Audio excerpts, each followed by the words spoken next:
नमस्कार दोस्तों, यह है NCERT की कक्षा 10 की, ठीक है ना, पाठ्य पुस्तक है ज्योग्राफी की। इसमें अपना पहला पार्ट आ रहा है, काफ़ी इम्पोर्टेंट पार्ट है, ऑथेंटिक बुक है, ठीक है ना। तो चलिए शुरू करते हैं। संसाधन एवं विकास, और जहाँ से जितने भी क्वेश्चन बनेंगे उन सभी को अपन देखेंगे कि भाई कैसे कैसे क्वेश्चन बन सकते हैं और कैसे क्वेश्चन आएंगे, किस प्रकार के क्वेश्चन आएंगे। तो चलिए शुरू करते हैं। संसाधन एवं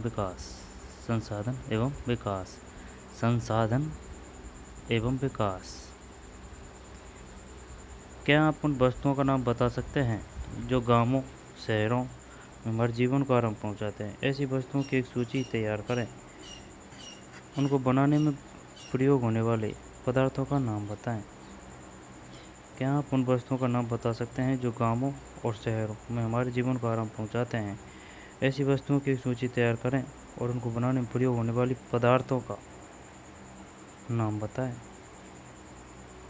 हमारे पर्यावरण में उपलब्ध प्रत्येक वस्तु जो हमारी आवश्यकताओं को पूरा करने में प्रयुक्त की जा सकती है, जिसको बनाने के लिए प्रौद्योगिकी उपलब्ध है ना, जिसको बनाने के लिए प्रौद्योगिकी उपलब्ध है, जो आर्थिक रूप से संभव और सांस्कृतिक रूप से महान है, एक संसाधन है। हमारे पर्यावरण में उपलब्ध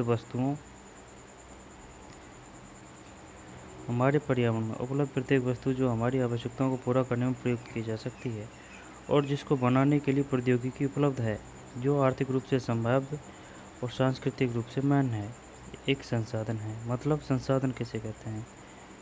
हमारे पर्यावरण में उपलब्ध प्रत्येक वस्तु जो हमारी आवश्यकताओं को पूरा करने में प्रयुक्त की जा सकती है और जिसको बनाने के लिए प्रौद्योगिकी उपलब्ध है, जो आर्थिक रूप से संभव और सांस्कृतिक रूप से मान्य है, एक संसाधन है। परिभाषा दे देगा वो। बताइए, संसाधन किसे कहते हैं? हमारे पर्यावरण में उपलब्ध प्रत्येक वस्तु जो हमारी आवश्यकताओं को पूरा करने में प्रयुक्त की जा सकती है और जिसको बनाने के लिए प्रौद्योगिकी उपलब्ध है, जो आर्थिक रूप से संभव और सांस्कृतिक रूप से मान्य है, एक संसाधन है। हमारे पर्यावरण में उपलब्ध वस्तुओं, कहना क्या चाह रहा है?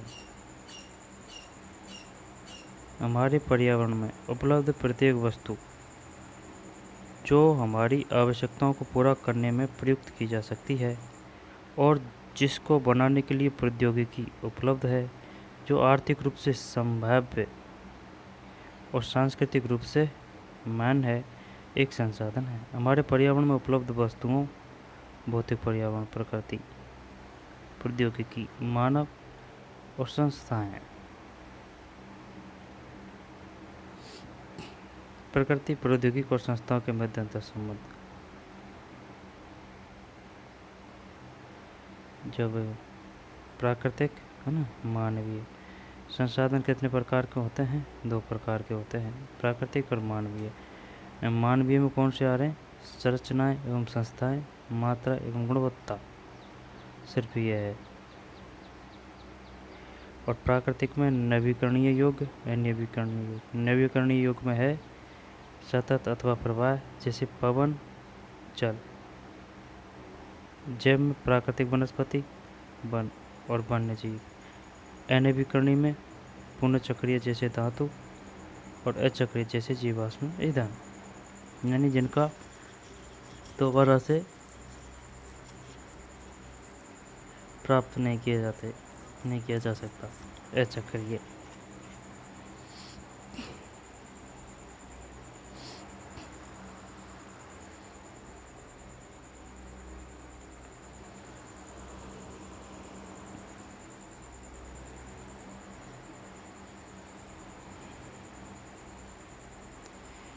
बताइए, अनवीकरणीय के अनुसार कितने प्रकार के संसाधन है?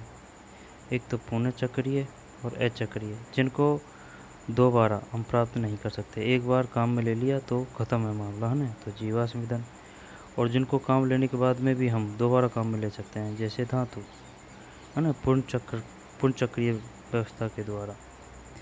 नवीकरणीय, अनवीकरणीय, अनवीकरणीय में पुनः चक्रीय, अचक्रीय। नवीकरणीय में सतत अथवा प्रवाह, जैसे पवन, जल, जैव, प्राकृतिक, वनस्पति और वन्य जीव।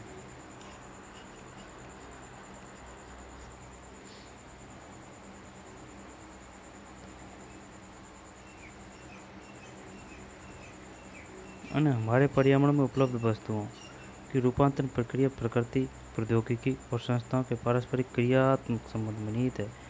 मानव प्रौद्योगिकी द्वारा प्रकृति के साथ क्रिया करते हैं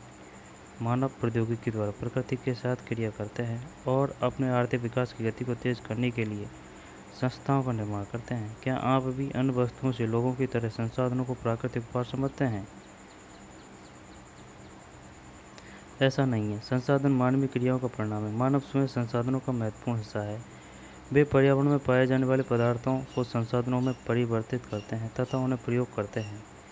वे पर्यावरण में पाए जाने वाले पदार्थों को संसाधनों में परिवर्तित करते हैं तथा उन्हें प्रयोग करते हैं। इन संसाधनों का वर्गीकरण निम्न प्रकार से किया जा सकता है। उत्पत्ति, क्वेश्चन आएगा यहाँ से। उत्पत्ति के आधार पर जैव और अजैव, समाप्तता के आधार पर नवीकरणीय और अनवीकरणीय, स्वामित्व के आधार पर व्यक्तिगत, सामुदायिक, राष्ट्रीय, अंतर्राष्ट्रीय, विकास के स्तर के आधार पर संभावी, विकसित और संचित कोष। बताइए, उत्पत्ति के आधार पर कितने प्रकार के संसाधन हैं? जैव और अजैव हैं। और समाप्त होने के आधार पर नवीकरणीय योग, अनवीकरणीय योग। स्वामी के आधार पर व्यक्तिगत है, पर्सनल, है ना, सार्वजनिक, और राष्ट्रीय, अंतर्राष्ट्रीय।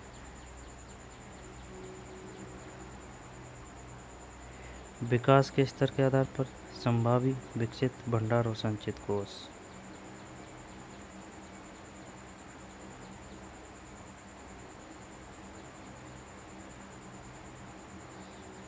प्राकृतिक, मानवीय, नवीकरणीय योग, अनवीकरणीय योग। संरचनाएं, मात्रा एवं गुणवत्ता।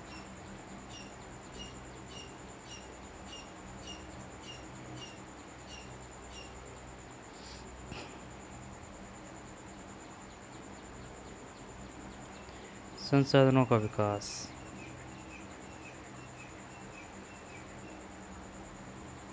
संसाधनों का विकास। संसाधन जिस प्रकार मनुष्य के जीवन यापन के लिए अति आवश्यक है, उसी प्रकार जीवन की गुणवत्ता बनाए रखने के लिए भी महत्वपूर्ण है। ऐसा विश्वास किया जाता है कि संसाधन प्रकृति की देन है। परिणाम स्वरूप मानव ने इनका अंधाधुंध उपयोग किया, जिससे निम्नलिखित मुख्य समस्याएं पैदा हो गई। कुछ व्यक्तियों के लालचवश संसाधनों का ह्रास। संसाधन समाज के कुछ ही लोगों के हाथ में आ गए हैं, जिससे समाज दो हिस्सों, संसाधन संपन्न एवं संसाधनहीन, अर्थात अमीर और गरीब में बंट गया है। संसाधनों के अंधाधुंध शोषण से वैश्विक परिस्थिति संकट पैदा हो गया है, जैसे भूमंडलीय तापन, ओजोन परत अवक्षय, पर्यावरण प्रदूषण और भूमि निम्नीकरण आदि। यहाँ से क्वेश्चन कैसे बनेगा? क्वेश्चन यहाँ से तथ्यात्मक बनेगा, समझ पर आधारित। क्रियाकलाप। कल्पना करें कि तेल संसाधन खत्म होने पर इनका हमारी जीवन शैली पर क्या प्रभाव होगा। घरेलू और कृषि संबंधी अपशिष्ट को पुनः चक्रण करने के बारे में लोगों के विचार जानने के लिए अपने मोहल्ले अथवा गांव में एक सर्वेक्षण करें। लोगों से प्रश्न पूछें कि उनके द्वारा उपयोग में लाए जाने वाले संसाधन के बारे में वे क्या सोचते हैं। फिर अपशिष्ट और उसके उपयोग के बारे में उनका क्या विचार है। अपने परिणामों का समुचित चित्र कॉलेज तैयार करें। कॉलेज होता है, एक से ज़्यादा फोटो आते हैं उसमें, ठीक। ये कॉलेज।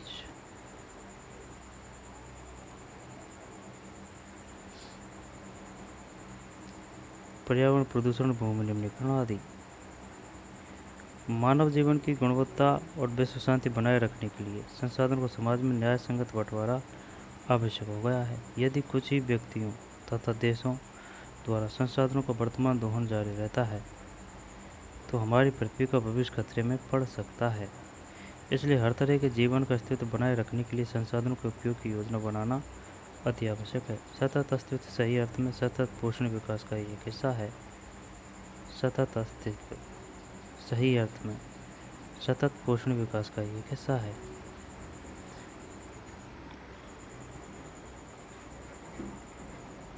ठीक है ना, वो दे देगा। बताइए, सतत अस्तित्व सही अर्थ में खालिस्तान का ही एक हिस्सा है। सतत पोषण विकास।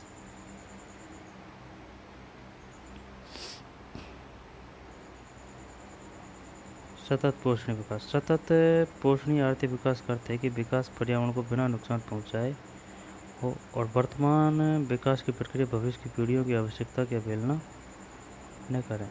सतत पोषणीय विकास का अर्थ है कि विकास पर्यावरण को बिना नुकसान पहुंचाए हो और वर्तमान विकास की प्रक्रिया भविष्य की पीढ़ियों की आवश्यकता की अवहेलना न करें। रियो डी जेनेरियो पृथ्वी सम्मेलन, ये क्वेश्चन आ चुका है। ये बताइए यहाँ पर पृथ्वी सम्मेलन कब हुआ था? 1992 में। कहाँ हुआ था? Rio de Janeiro. जून 1992 में 100 से अधिक राष्ट्राध्यक्ष ब्राज़ील के शहर रियो डी जेनेरो में प्रथम अंतर्राष्ट्रीय पृथ्वी सम्मेलन में एकत्र हुए। सम्मेलन का आयोजन विश्व स्तर पर उभरते पर्यावरण संरक्षण और सामाजिक आर्थिक विकास की समस्याओं का हल ढूंढने के लिए किया गया था। इस सम्मेलन में एकत्रित नेताओं ने भूमंडलीय जलवायु परिवर्तन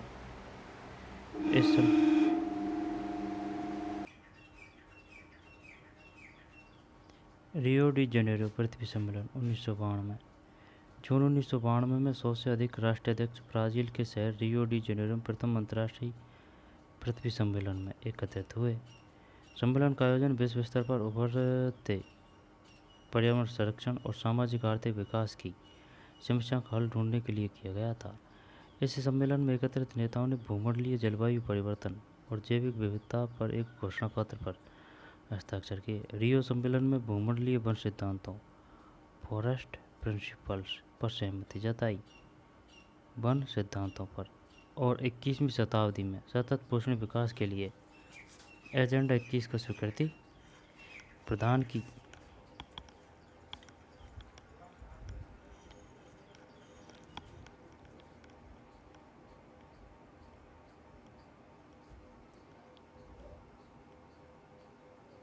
दोबारा देख लें। रियो डी जेनेरो पृथ्वी सम्मेलन 1992 जून 1992 में 100 से अधिक राष्ट्राध्यक्ष ब्राज़ील के शहर रियो डी जेनेरो में प्रथम अंतर्राष्ट्रीय पृथ्वी सम्मेलन में एकत्रित हुए। सम्मेलन का आयोजन विश्व स्तर पर उभरते पर्यावरण संरक्षण और सामाजिक आर्थिक विकास की समस्याओं का हल ढूंढने के लिए किया गया था। इस सम्मेलन में एकत्रित नेताओं ने भूमंडलीय जलवायु परिवर्तन और जैविक विविधता पर एक घोषणा पत्र पर हस्ताक्षर किया। रियो सम्मेलन में भूमंडलीय वन सिद्धांतों फॉरेस्ट प्रिंसिपल्स पर सहमति जताई और 21वीं शताब्दी में सतत पोषण विकास के लिए एजेंडा 21 को स्वीकृति प्रदान की। एजेंडा 21 क्या है? पृथ्वी सम्मेलन कब हुआ था? 92 में। कहाँ हुआ था? रियो डी जेनेरो में। एजेंडा 21 की स्वीकृति कहाँ प्रदान की गई थी? एजेंडा 21 क्या है? यह एक घोषणा है जिसे 1992 में ब्राज़ील के शहर रियो डी जेनेरो में संयुक्त राष्ट्र पर्यावरण और विकास सम्मेलन यूएनसीईडी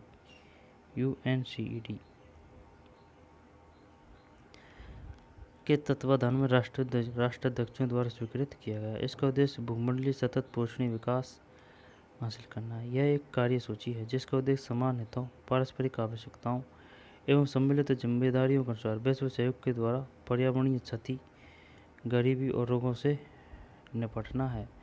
एजेंडा 21 का मुख्य उद्देश्य है कि प्रत्येक स्थानीय निकाय अपना स्थानीय एजेंडा 21 तैयार करे।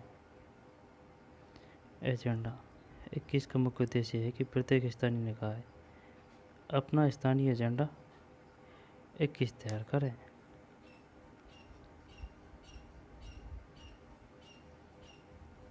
दोबारा देख ले। यह एक घोषणा है जिसे 1992 में ब्राज़ील के शहर रियो डी जेनेरो में संयुक्त राष्ट्र पर्यावरण और विकास सम्मेलन, यह आ सकता है UNCED की फुल फॉर्म है, संयुक्त राष्ट्र पर्यावरण और विकास सम्मेलन, संयुक्त राष्ट्र पर्यावरण और विकास सम्मेलन, UNCED, UNCED, संयुक्त राष्ट्र पर्यावरण और विकास सम्मेलन,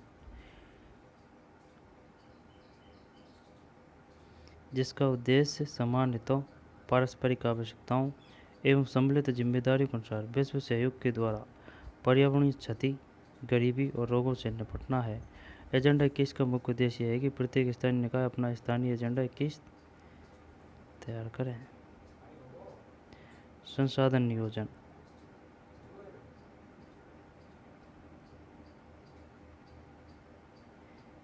संसाधन नियोजन, संसाधनों के विवेकपूर्ण उपयोग के लिए नियोजन एक सर्वमान्य रणनीति है। इसलिए भारत जैसे देश में जहाँ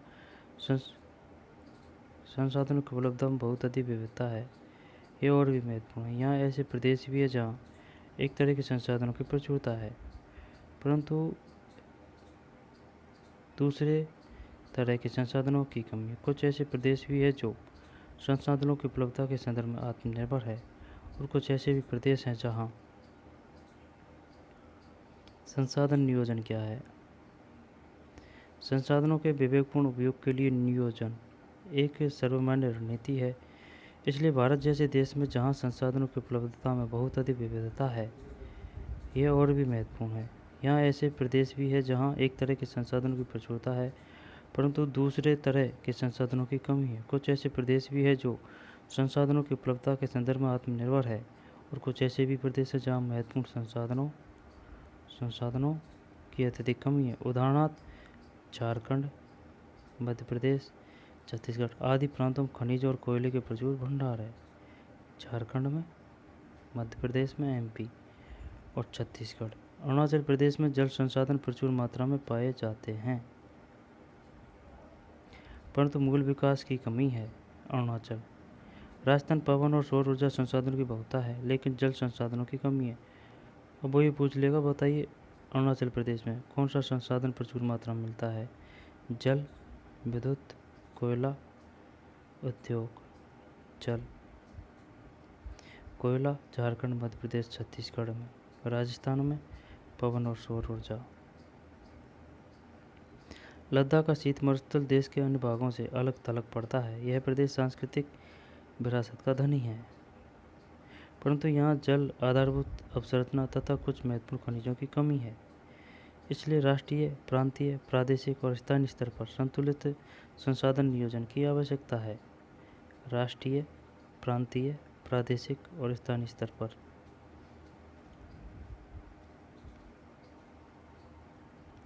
राष्ट्रीय, प्रांतीय, प्रादेशिक और स्थानीय स्तर पर।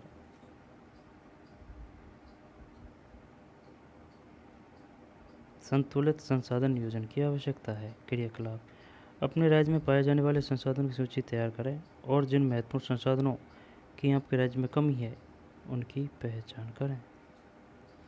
भारत में संसाधन नियोजन। संसाधन नियोजन एक जटिल प्रक्रिया है जिसमें निम्नलिखित सोपान है। देश के विभिन्न प्रदेशों में संसाधनों की पहचान कर उनकी तालिका बनाना। इस कार्य में क्षेत्रीय सर्वेक्षण, मानचित्र बनाना और संसाधनों का गुणात्मक एवं मात्रात्मक अनुमान लगाना व मापन करना है। 2. संसाधन विकास योजना लागू करने के लिए उपयुक्त प्रौद्योगिकी, कौशल और संस्थागत नियोजन ढांचा तैयार करना।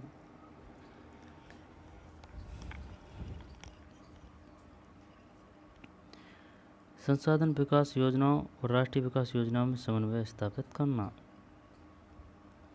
दोबारा देख लें। भारत में संसाधन नियोजन। संसाधन नियोजन एक जटिल प्रक्रिया है जिसमें निम्नलिखित सोपान है। 1 है देश के विभिन्न प्रदेशों में संसाधनों की पहचान कर उनकी तालिका बनाना। इस कार्य में क्षेत्रीय सर्वेक्षण, मानचित्र बनाना और संसाधनों का गुणात्मक एवं मात्रात्मक अनुमान लगाना व मापन करना। दूसरा है संसाधन विकास योजनाएं लागू करने के लिए उपयुक्त प्रौद्योगिकी, कौशल और संस्थागत नियोजन ढांचा तैयार करना। यह है संसाधन विकास योजनाओं और राष्ट्रीय विकास योजनाओं में समन्वय स्थापित करना। समन्वय। स्वाधीनता के बाद भारत में संसाधन नियोजन के उद्देश्य की पूर्ति के लिए प्रथम पंचवर्षीय योजनाओं से ही प्रयास किए गए हैं। याद करो, समुदाय की भागीदारी की सहायता से समुदाय, ग्राम पंचायत या वार्ड स्तरीय समुदायों द्वारा आपके आसपास के क्षेत्र में कौन से संसाधन विकसित किए जा रहे हैं।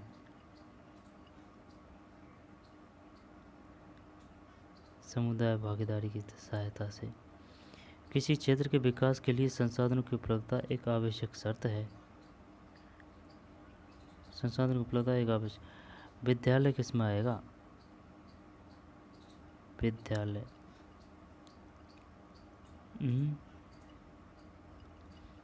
परंतु प्रौद्योगिकी और संस्थाओं में तदनुरूपी परिवर्तनों के अभाव में मात्र संसाधनों की उपलब्धता ही विकास संभव नहीं है। देश में बहुत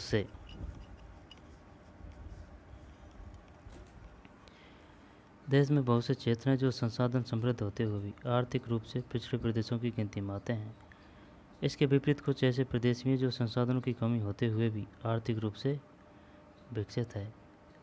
इसके विपरीत कुछ ऐसे प्रदेश भी हैं जो संसाधनों की कमी होते हुए भी आर्थिक रूप से विकसित है।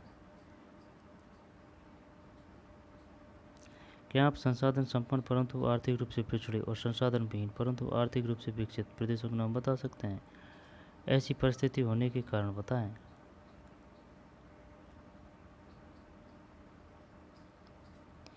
देश में बहुत से क्षेत्र हैं जो संसाधन समृद्ध होते हुए भी आर्थिक रूप से पिछड़े प्रदेशों की गिनती में आते हैं। इसके विपरीत कुछ ऐसे प्रदेश भी हैं जो संसाधनों की कमी होते हुए भी आर्थिक रूप से विकसित है। आई बात समझ में? देश में बहुत से क्षेत्र हैं जो संसाधन समृद्ध होते हुए भी आर्थिक रूप से पिछड़े प्रदेशों की गिनती में आते हैं, जैसे कि छत्तीसगढ़ है ना, झारखंड। इसके विपरीत कुछ ऐसे प्रदेश में जो संसाधनों की कमी होते हुए भी आर्थिक रूप से विकसित है, जैसे कि राजधानी राखले दिल्ली और केरल। क्या आप संसाधन संपन्न परंतु आर्थिक रूप से पिछड़े और संसाधन विहीन परंतु आर्थिक रूप से विकसित प्रदेशों का नाम बता सकते हैं? ऐसी स्थिति होने के कारण बताएं। उपनिवेश का इतिहास हमें बताता है कि उपनिवेशों में संसाधन संपन्न प्रदेश विदेशी आक्रमणकारियों के लिए मुख्य आकर्षण रहे हैं। उपनिवेशन का इतिहास बताता है कि उपनिवेशियों में संसाधन संपन्न प्रदेश विदेशी आक्रमणकारियों के लिए मुख्य आकर्षण रहे हैं। उपनिवेशकारी देशों ने बेहतर प्रौद्योगिकी के सहारे उपनिवेशों के संसाधनों का शोषण किया। किसके सहारे? बेहतर प्रौद्योगिकी के सहारे, तथा उन पर अपना आधिपत्य स्थापित किया। अतः संसाधन किसी प्रदेश के विकास में तभी योगदान दे सकते हैं जब वहाँ उपयुक्त प्रौद्योगिकी विकास और संस्थागत परिवर्तन किए जाएं। उपनिवेश के विभिन्न चरणों में भारत ने इन सब का अनुभव किया है। उपनिवेश के विभिन्न चरणों में भारत ने इन सब का अनुभव किया है। अतः भारत में विकास सामान्यतः तथा संसाधन विकास लोगों के मुख्य संसाधन की उपलब्धता पर ही आधारित नहीं था, बल्कि इसमें प्रौद्योगिकी, मानव संसाधन गुणवत्ता और ऐतिहासिक अनुभवों का ही योगदान रहा है।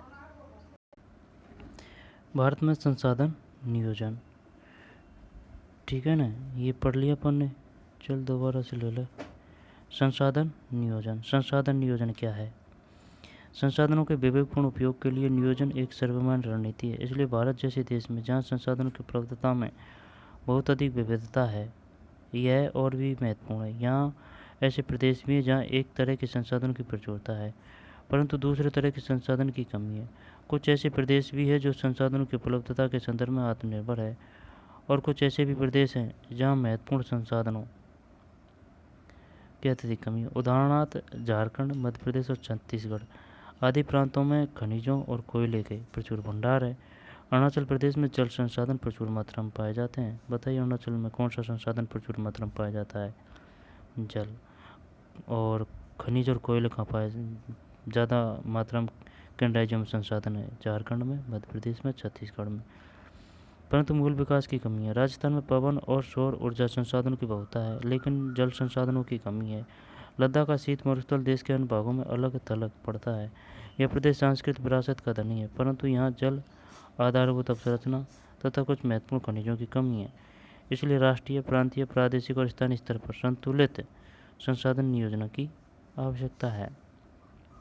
क्रियाकलाप: अपने राज्य में पाए जाने वाले संसाधनों की सूची तैयार करें और जिन महत्वपूर्ण संसाधनों की आपके राज्य में कमी है उनकी पहचान करें। भारत में संसाधन नियोजन।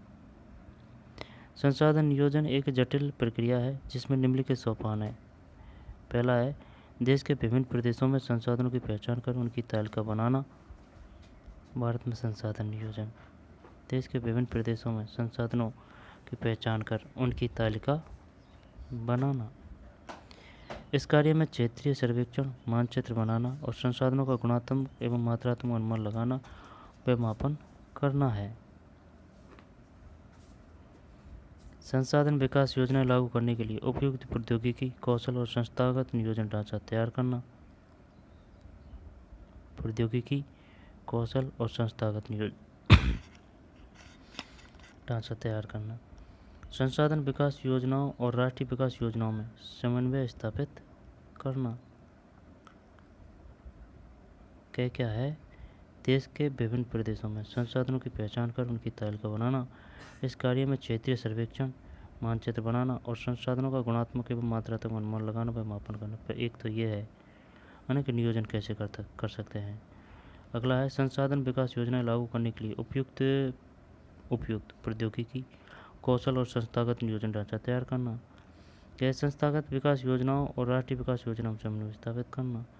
स्वाधीनता के बाद भारत में संस्थागत नियोजन के उद्देश्य की पूर्ति के लिए प्रथम पंचवर्षीय योजना से ही प्रयास किए गए। याद करो। समुदाय भागीदारी की सहायता से समुदाय, ग्राम पंचायत, वार्ड स्तरीय समुदायों द्वारा आपके आसपास के क्षेत्र में कौन से संसाधन विकसित किए जा रहे हैं। समुदाय या ग्राम पंचायत या वार्ड स्तरीय समुदाय द्वारा आपके आसपास के क्षेत्र में कौन से संसाधन विकसित किए जा रहे हैं। किसी क्षेत्र के विकास के लिए संसाधनों की उपलब्धता एक आवश्यक शर्त है।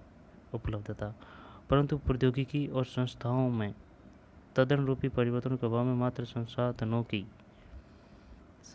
की उपलब्धता से ही विकास संभव नहीं है। देश में बहुत से क्षेत्र हैं जो संसाधन समृद्ध होते हुए आर्थिक रूप से पिछड़े प्रदेशों की गिनती में आते हैं। इसके विपरीत कुछ ऐसे प्रदेश में जो संसाधनों की कमी होते हुए भी आर्थिक रूप से विकसित है। क्या आप संसाधन संपन्न परंतु आर्थिक रूप से पिछड़े और संसाधन विहीन परंतु आर्थिक रूप से विकसित प्रदेशों के नाम बता सकते हैं? ऐसी परिस्थिति होने के कारण बताइए।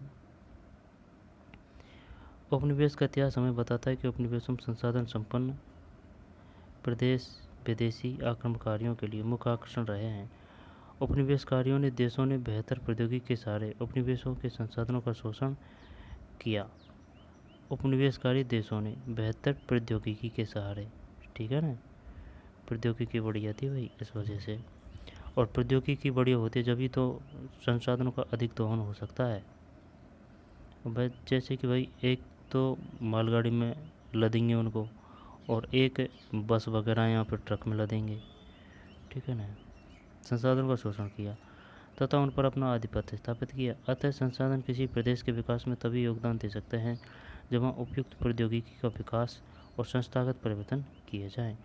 उपनिवेश के विभिन्न चरणों में भारत ने इन सब का अनुभव किया। अतः भारत में विकास सामान्यतः तथा संसाधन विकास लोगों के मुख्यतः संसाधनों की उपलब्धता पर ही आधारित नहीं था, बल्कि इसमें प्रौद्योगिकी, मानव संसाधन की गुणवत्ता और ऐतिहासिक अनुभव का भी योगदान रहा है। संसाधनों का संरक्षण क्या है?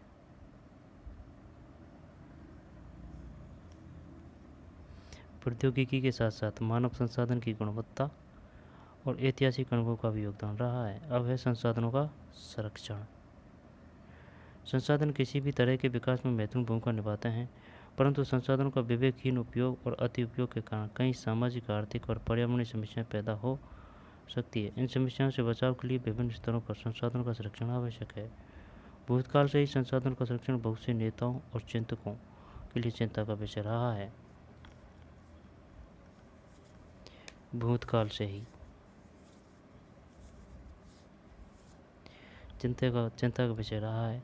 उदाहरणार्थ गांधी जी ने संसाधनों के संरक्षण पर अपनी चिंता इन शब्दों में व्यक्त की है।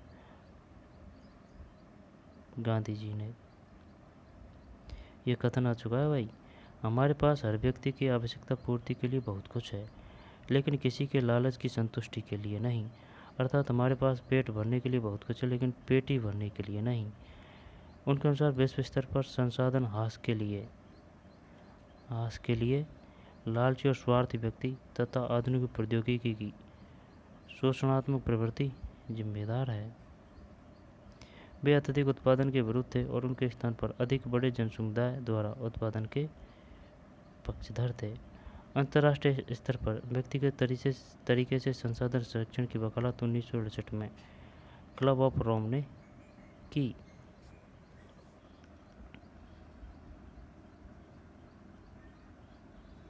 क्या कह रहा है? अंतर्राष्ट्रीय स्तर पर व्यवस्थित तरीके से संसाधन संरक्षण की वकालत 1968 में क्लब ऑफ रोम ने की। बताइए, संसाधन संरक्षण की व्यवस्थित तरीके से वकालत कब की गई थी?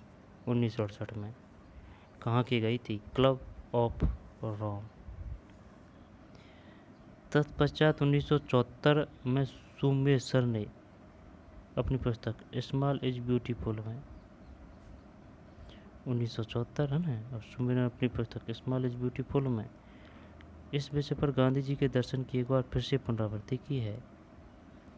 1987 में ब्रुटन लैंड आयोग रिपोर्ट द्वारा वैश्विक स्तर पर संसाधन संरक्षण में मूलाधार योगदान किया गया। इस रिपोर्ट ने सतत पोषणीय विकास सस्टेनेबल डेवलपमेंट की संकल्पना प्रस्तुत की और संसाधन संरक्षण की वकालत की। दोबारा ले ले भाई। अंतर्राष्ट्रीय स्तर पर व्यवस्थित तरीके से संसाधन संरक्षण की वकालत 1968 में 1968 में रोम की। तत्पश्चात 1974 में सुमे सर है भाई, कोई विद्वान है, सुमे सर ने अपनी पुस्तक स्मॉल इज ब्यूटीफुल, पूछ सकता है वो, बताइए स्मॉल इज ब्यूटीफुल किसकी पुस्तक है? सुमे सर। इस विषय पर गांधी जी के दर्शन की एक बार फिर से पुनरावृत्ति की है। स्मॉल इज ब्यूटीफुल किसकी पुस्तक है? सुमे सर की। एक बार फिर से पुनरावृत्ति की है ना। 1987 में ब्रुटन लैंड आयोग रिपोर्ट द्वारा वैश्विक स्तर पर संसाधन संरक्षण में मूलाधार योगदान दिया गया।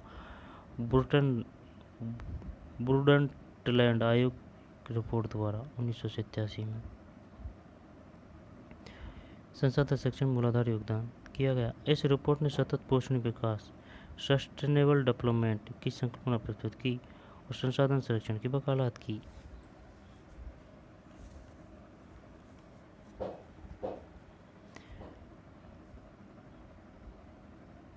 ब्रुटन लैंड आयोग संबंधित है संसाधन नियोजन से। कब? 1987 में। वैश्विक स्तर पर संसाधन संरक्षण में मूलाधार योगदान किया गया। इस रिपोर्ट ने सतत पोषणीय विकास सस्टेनेबल डेवलपमेंट की सपनों प्रस्तुत की और संसाधन संरक्षण की वकालत की। यह रिपोर्ट बाद में हमारा साझा भविष्य ओवर कॉमन फ्यूचर शीर्षक से प्रस्तुत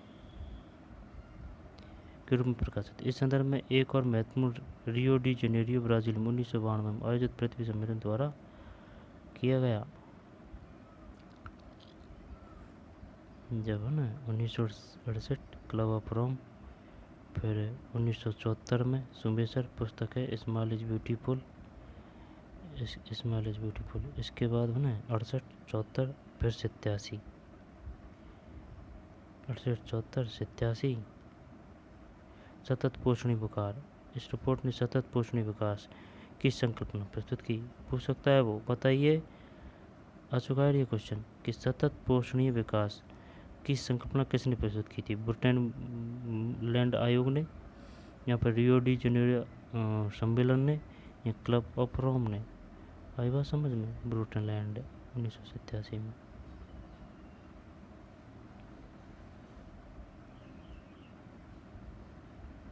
इस संदर्भ में एक और महत्वपूर्ण योगदान रियो डी जेनेरियो ब्राजील में 1992 में आयोजित पृथ्वी सम्मेलन द्वारा किया गया।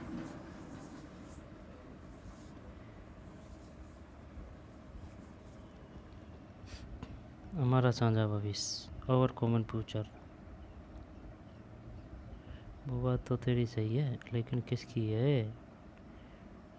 जब क्लब ऑफ रोम 1968 है ना, और 1974 सुमिशन ने स्माइल इज ब्यूटीफुल, और 1987 में ब्रूटनलैंड आयोग हैं।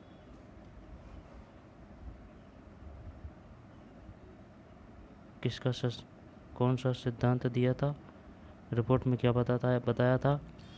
सतत पोषणीय विकास, सतत पोषणीय विकास 1987 और संसाधन संरक्षण विकास। यह रिपोर्ट बाद में हमारा साझा भविष्य शीर्षक से पुस्तक के रूप में प्रकाशित हुई। इस संदर्भ में एक और महत्वपूर्ण योगदान रियो डी जेनेरियो ब्राज़ील में 1992 में आयोजित पृथ्वी सम्मेलन द्वारा किया गया। हमारा साझा प्रयास, हमारा साझा भविष्य, आवर कॉमन फ्यूचर, सतत पोषणीय विकास, सस्टेनेबल डेवलपमेंट की संकल्पना प्रस्तुत की और संसाधन संरक्षण की वकालत की। यह रिपोर्ट बाद में हमारा साझा भविष्य शीर्षक से पुस्तक के रूप में प्रकाशित। इस संदर्भ में एक और महत्वपूर्ण योगदान रियो डी जेनेरियो ब्राज़ील 1992 में आयोजित पृथ्वी सम्मेलन द्वारा किया गया। भू संसाधन। हम भूमि पर रहते हैं, इसी पर अनेकों आर्थिक क्रियाकलाप करते हैं और विभिन्न रूपों में इसका उपयोग करते हैं। अतः भूमि एक बहुत महत्वपूर्ण प्राकृतिक संसाधन है। प्राकृतिक वनस्पति, वन्य जीवन, मानव जीवन, आर्थिक क्रियाएँ भी आ रहा है संसाधन में।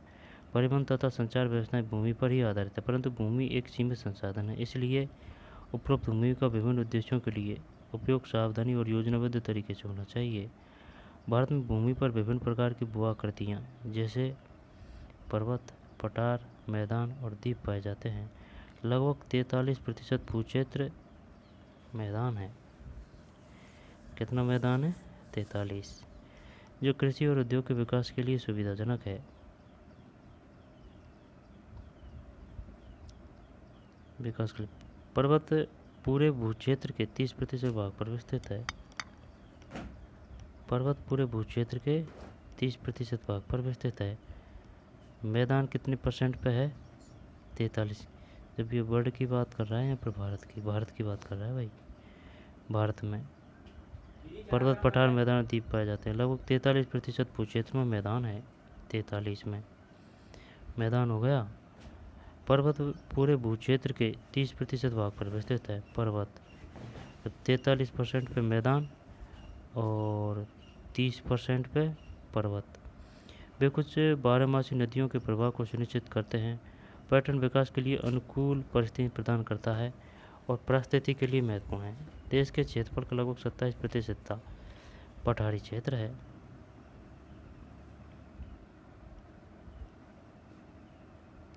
इस क्षेत्र में खनिजों, जीवाश्म ईंधन और वनों का अपार संचय कोष है। जब देख 43% मैदान और 30% पर्वत हैं। 43% मैदान, 30% पर्वत और जे के बाद में है पठारी 27% हिस्सा। यहाँ से पूछेगा वो, बताइए पठारी क्षेत्र है कितने परसेंट? ठीक है ना, पठारी और पर्वत 30, मैदान 43। इस क्षेत्र में खनिजों, जीवाश्म ईंधन और वनों का अपार संचय कोष है। ये है भाई मुख्य भू-आकृतियों के अंतर्गत क्षेत्र। मुख्य भू-आकृतियों के अंतर्गत क्षेत्र। मैदान 43, पर्वत 30% और पठार 27%। ठीक है ना, मैदान 43, पर्वत 30 और पठार 27। मैदान 43। ठीक है, पर्वत 30, इसके बाद में पठार है 27। अब है भू उपयोग। भू संसाधन का उपयोग निम्नलिखित उद्देश्यों से किया जाता है। वन, कृषि के लिए अनुपलब्ध भूमि। भू संसाधन निम्नलिखित उद्देश्यों से किया जाता है। कृषि के लिए अनुपलब्ध भूमि। बंजर तथा कृषि अयोग्य भूमि, मतलब बंजर तथा कृषि अयोग्य भूमि, ये क्या भाई उद्देश्यों से किया जाता है।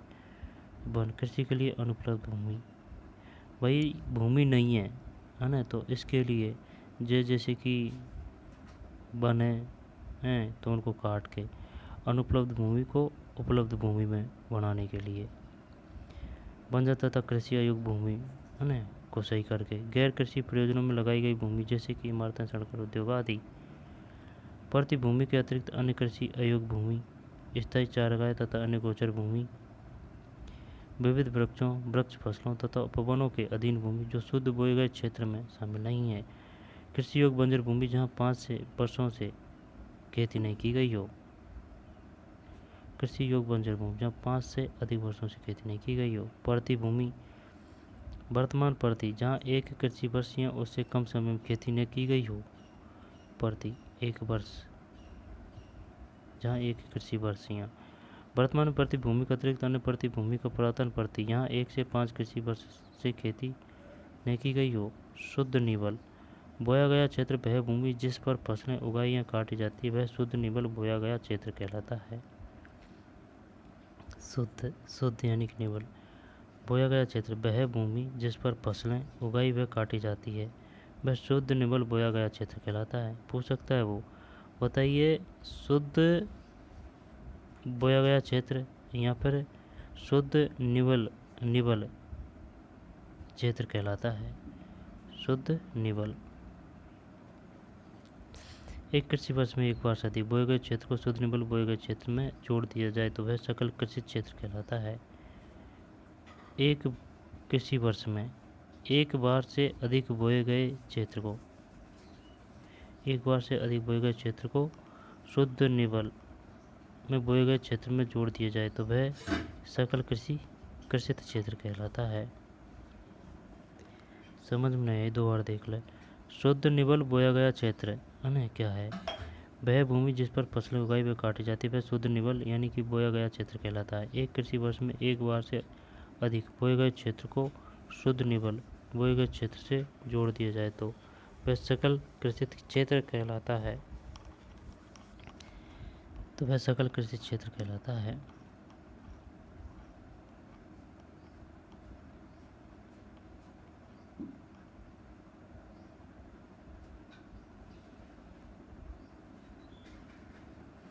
भारत में भू उपयोग प्रारूप।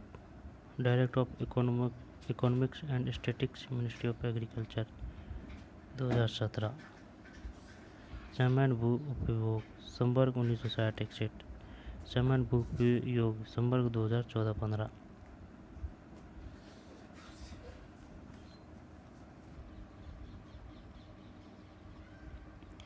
ये तो है 1960-61 का और ये है 2014-15 का। लेकिन इससे पहले भाई साहब यहाँ से क्वेश्चन आएगा कि ये बताइए शुद्ध निवल किसे कहते हैं। वह भूमि जिस पर फसलें उगाई व काटी जाती है वह शुद्ध निवल यानी बोया गया क्षेत्र कहलाता है। एक कृषि वर्ष में एक बार से अधिक बोए गए क्षेत्र को शुद्ध निवल बोए गए क्षेत्र में एक कृषि वर्ष में एक बार से अधिक बोए गए क्षेत्र को शुद्ध बोए गए क्षेत्र में एक बार से अधिक की बात आ रही है जोड़ दिया जाए तो वह सकल कृषित क्षेत्र कहलाता है। सकल कृषित क्षेत्र कहलाता है ना। जब वन 18.11 फिर बंजर भूमि तथा कृषि अयोग्य भूमि।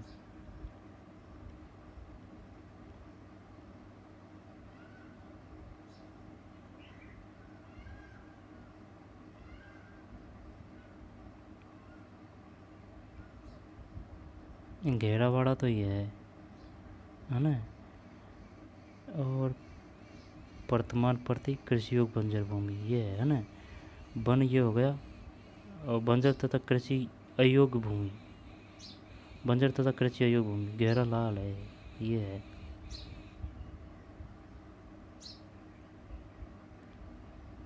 तो ये तो अलग अलग है, तो ये इसका है, ये इसका है।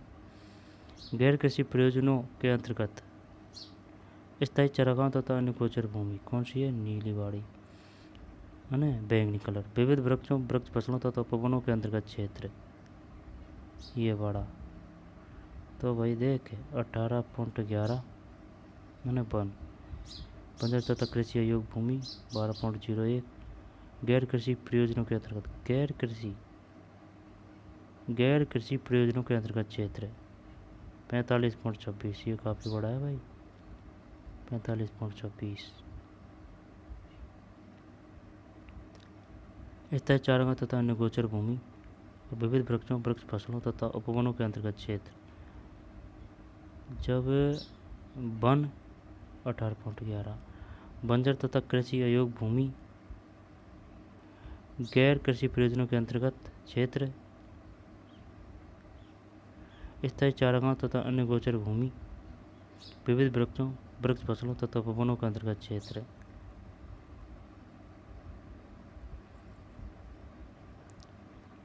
कृषि योग बंजर भूमि, कृषि योग बंजर भूमि, कृषि योग कौन सा है इसमें? चलिए 5.5 है ना। प्रति भूमि का अतिरिक्त अन्य पुरातन प्रति, वर्तमान प्रति, शुद्ध निबल बोया गया क्षेत्र 45.5, 45.26 ना 1960 में ये, और ये है 45.5।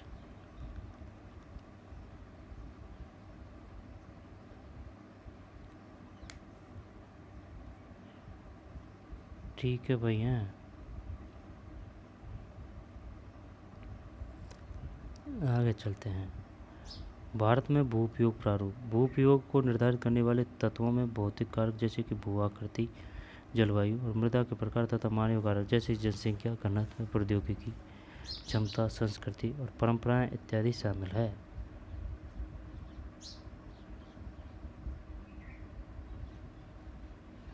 भू आकृति, जलवायु और मृदा के प्रकार तथा मानवीय कारक जैसे जनसंख्या, घनत्व, प्रौद्योगिकी, क्षमता, संस्कृति और परंपराएं, ये किस में आएगा? भू उपयोग को निर्धारित करने वाले तत्वों में भौतिक कारक तो है भू आकृतिक, जलवायु और मृदा प्रकार, ठीक है। अब मानवीय कारक में है जनसंख्या, घनत्व है ना, और प्रौद्योगिकी, क्षमता, संस्कृति और परंपराएं, सही है। भारत का कुल भौगोलिक क्षेत्र 32.8 लाख वर्ग किमी है, परंतु इसके 93% भाग के ही भू उपयोग आंकड़े उपलब्ध हैं 93 में, क्योंकि पूर्वोत्तर प्रांतों में असम को छोड़कर अन्य प्रांतों के सूचित क्षेत्रों के बारे में जानकारी उपलब्ध नहीं है, असम को छोड़कर। इसके अलावा जम्मू और कश्मीर में पाकिस्तान और चीन के अतिरिक्त क्षेत्रों के भूमि उपयोग का सर्वेक्षण भी नहीं हुआ है, ठीक है ना। क्रियाकलाप। भू उपयोग के दो वृत्त क्षेत्रों 1.4 की तुलना करें। पता लगाइए कि 1960-61 और 2014-15 के बीच शुद्ध निबल बोए गए क्षेत्र और वनों के अंतर्गत भूमि में बहुत सीमित परिवर्तन ही क्यों आया है। आगे चलते हैं। स्थायी चारागाहों के अंतर्गत भी भूमि कम हुई है। पशुधन की इतनी बड़ी संख्या के लिए चारा उपलब्ध कराने में कैसे समर्थ होंगे? स्थायी चारागाहों के अंतर्गत भी भूमि कम हुई है। पशुधन की इतनी बड़ी संख्या के लिए चारा उपलब्ध कराने के कैसे समर्थ होंगे? चारा उपलब्ध कराने में कैसे समर्थ होंगे और इसके क्या परिणाम होंगे? वर्तमान प्रति भूमि का अतिरिक्त अन्य प्रति भूमि अनुपजाऊ है। वर्तमान प्रति भूमि के अतिरिक्त अन्य प्रति भूमि अनुपजाऊ और इन पर फसल उगाने के लिए कृषि लागत बहुत ज़्यादा है। अतः इस भूमि में 2 या 3 वर्षों में इनको 1 या 2 बार बोया जाता है, और यदि इसे शुद्ध निबल बोए गए क्षेत्र में शामिल कर लिया जाता है, तब भी भारत के कुल सूचित क्षेत्र के लगभग 54% हिस्से पर ही खेती हो सकती है। शुद्ध निबल बोए गए क्षेत्र का प्रतिशत भी विभिन्न राज्यों में भिन्न भिन्न है।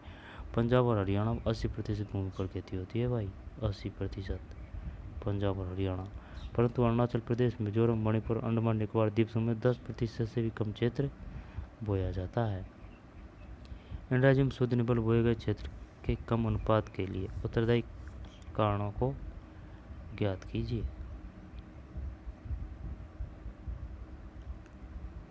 कारणों को ज्ञात कीजिए।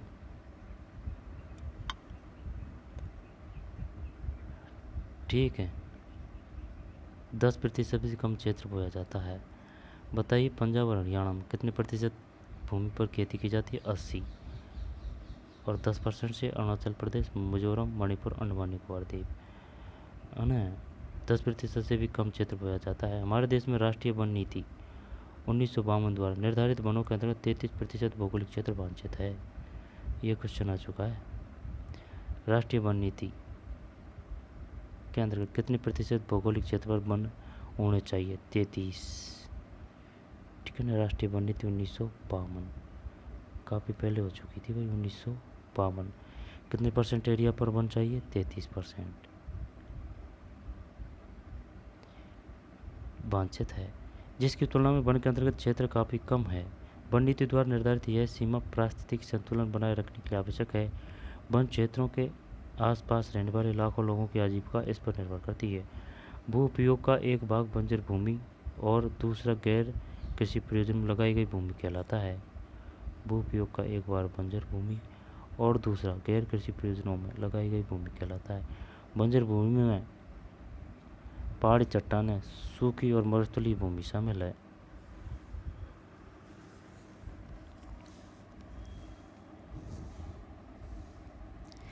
बंजर भूमि में पहाड़ी चट्टानें, सूखी और मरुस्थलीय भूमि शामिल है। गैर कृषि प्रयोजनों में लगाई गई भूमि में बस्तियां, सड़कें, रेल लाइन, उद्योग इत्यादि आते हैं। गैर कृषि प्रयोजनों में लगाई गई भूमि, बस्तियां, सड़कें, रेल लाइन, उद्योग। और बंजर भूमि में पहाड़ी चट्टानें, सूखी और मरुस्थलीय भूमि शामिल है। लंबे समय तक लगातार भूमि संरक्षण और प्रबंधन की अवहेलना करने एवं लगातार भू उपयोग के कारण भू संसाधनों का निम्नीकरण हो रहा है। लगातार भू उपयोग के कारण इसके कारण समाज और पर्यावरण पर गंभीर आपदा आ सकती है। सही है भाई।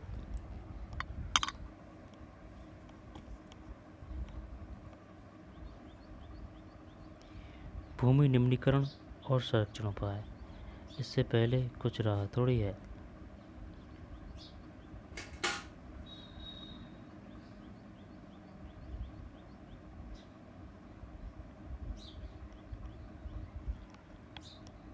भू संसाधन, मैदान, पर्वत, मैदान, मैदान से कम है पर्वत, पर्वत से कम है फिर पठार, पठार। अच्छा, पर्वत और पठार।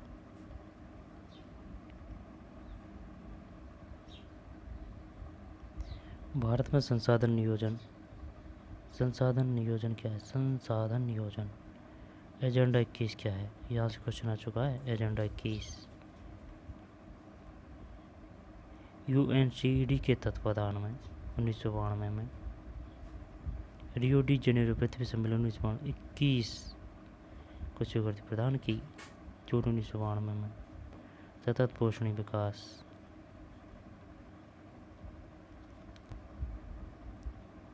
आगे चलते हैं।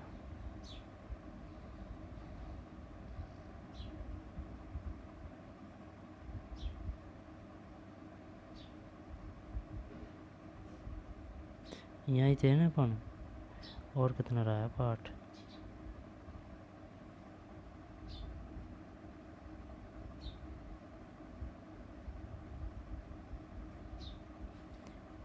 ठीक, कल आया अलिशत भाई, ज़्यादा नहीं है ना।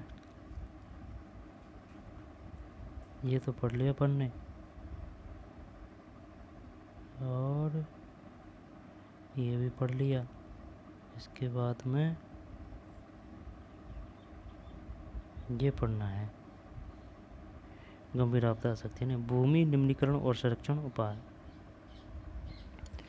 भूमि निम्नीकरण और संरक्षण उपाय। भूमि एक ऐसा संसाधन है जिसका उपयोग हमारे पूर्वज करते आए तथा भावी पीढ़ी भी इस भूमि का उपयोग करेगी। सही बात है भाई। भाई भूमि तो यही तो रहेगी, बढ़ेगी थोड़ी भूमि।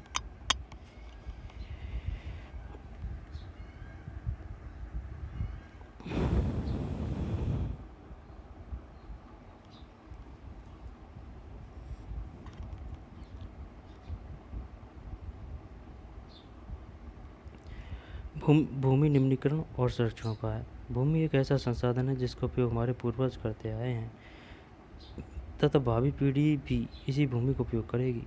हम भोजन, मकान और कपड़े की अपनी मूल आवश्यकताओं का 95% भाग भूमि से प्राप्त करते हैं। 95% भाग भूमि से प्राप्त करते हैं। मानव कार्यकलापों के कारण न केवल भूमि का निम्नीकरण हो रहा है बल्कि भूमि को नुकसान पहुंचाने वाली प्राकृतिक ताकतों को भी बल मिला है।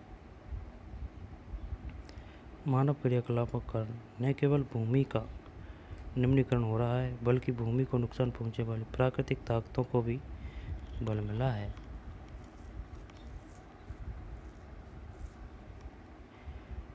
दोबारा देख ले। भूमि निम्नीकरण और संरक्षण उपाय। भूमि एक ऐसा संसाधन है जिसका उपयोग हमारे पूर्वज करते आए हैं तथा भावी पीढ़ी भी इसी भूमि का उपयोग करेगी। हम भोजन, मकान और कपड़े की अपनी मूल आवश्यकताओं को 95% भाग भूमि से प्राप्त करते हैं। कितना? 95। मानव क्रियाकलापों के कारण न केवल भूमि का निम्नीकरण हो रहा है बल्कि भूमि को नुकसान पहुंचाने वाली प्राकृतिक ताकतों को भी बल मिलता है। इस समय भारत में लगभग 13 करोड़ हेक्टेयर भूमि निम्नीकृत है। कितना? 13 करोड़ हेक्टेयर भूमि। 13 करोड़ हेक्टेयर भूमि निम्नीकृत है। निम्नीकृत मतलब यानी कि खराब क्वालिटी की है, जो हमारी वजह से खराब हो चुकी है, वो है शायद ये 13 करोड़ हेक्टेयर भूमि। इसमें से लगभग 28% भूमि निम्नीकृत वनों के अंतर्गत है। पता नहीं यार निम्नीकृत का मतलब क्या है। निम्नीकृत, इसमें लगभग 28% भूमि निम्नीकृत वनों के अंतर्गत है और 56% क्षेत्र जल अपर्दित।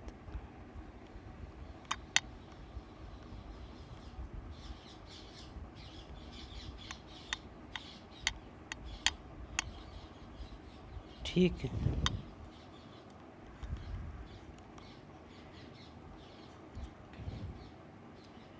दोबारा देख ले। इस समय भारत में लगभग कितनी? 13 करोड़ हेक्टेयर भूमि निम्नीकृत है। इसमें से लगभग 28% भूमि निम्नीकृत वनों के अंतर्गत है, यानी कि 28 वन। 56% क्षेत्र जल अपर्दित है और शेष क्षेत्र लवणीय और क्षारीय है। कुछ मानव क्रियाओं जैसे वनोन्मूलन, अति पशुचारण, खनन ने भी भूमि के निम्नीकरण मुख्य भूमिका बताई है। यानी कि ये खराब भूमि है। ये यानी कि खराब, इसमें अपन कृषि नहीं कर सकते। इसमें भारत में लगभग 13 करोड़ हेक्टेयर भूमि निम्नीकृत है। इसमें लगभग 28% भूमि निम्नीकृत वनों के अंतर्गत है। वनों के अंतर्गत है ना, यानी कृषि नहीं कर सकते, वही है 28%। और 56% क्षेत्र जल अपर्दित है ना, और शेष क्षेत्र लवणीय और क्षारीय है। कुछ मानव क्रियाओं जैसे वनोन्मूलन, अति पशुचारण, खनन ने भी भूमि के निम्नीकरण में मुख्य भूमिका निभाई है। खनन के उपरांत खदान वाले स्थानों को गहरी खाइयों और मलबे के साथ खुला छोड़ दिया जाता है। खनन के कारण झारखंड, छत्तीसगढ़, मध्य प्रदेश और उड़ीसा जैसे राज्यों में वनोन्मूलन भूमि निम्नीकरण का कारण बना है। खनन के उपरांत खदानों वाले स्थानों को गहरी खाइयों और मलबे के साथ खुला छोड़ दिया जाता है।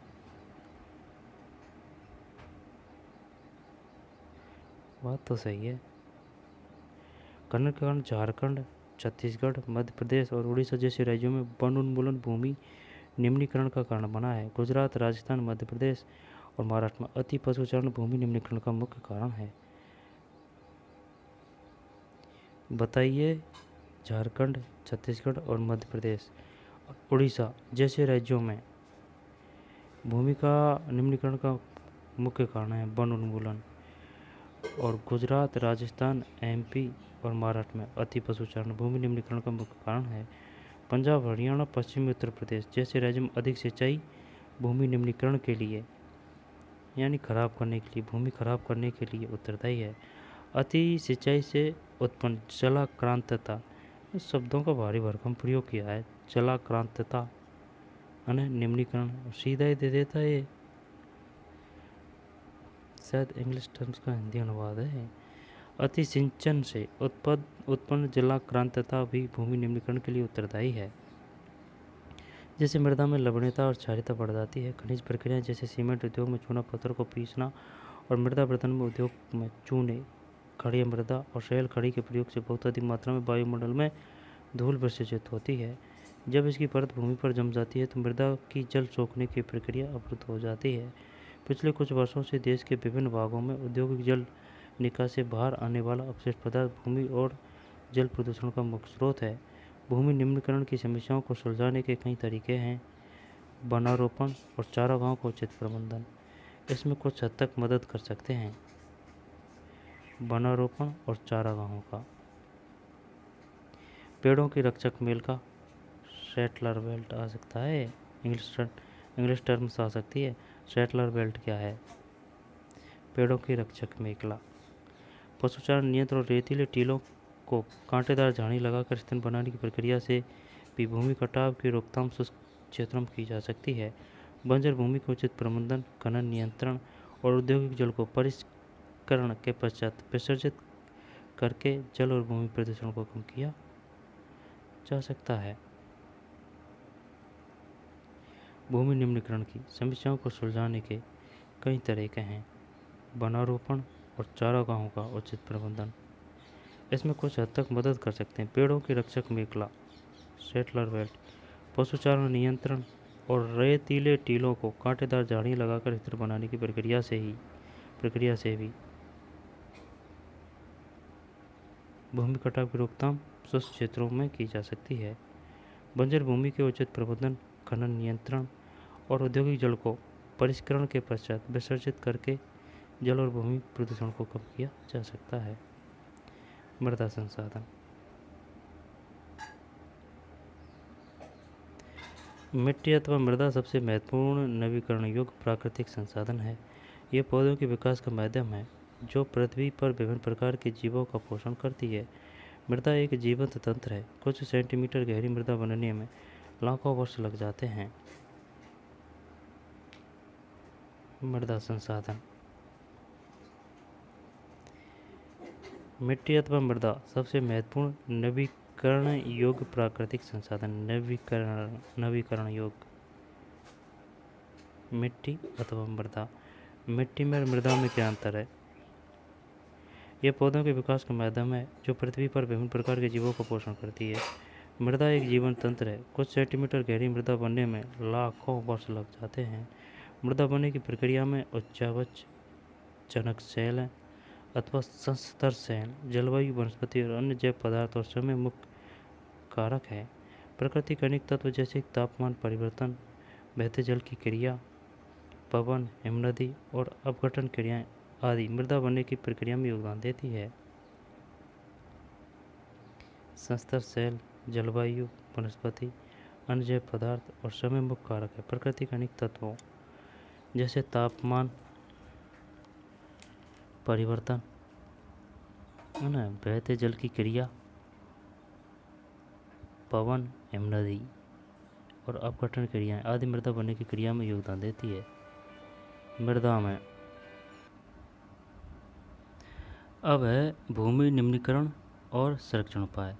भूमि एक ऐसा संसाधन है ना, 1 मिनट, कुछ राह थोड़ी है, नहीं पढ़ लिया। राष्ट्रीय वन नीति कब आई थी? सर्वप्रथम 1952 में।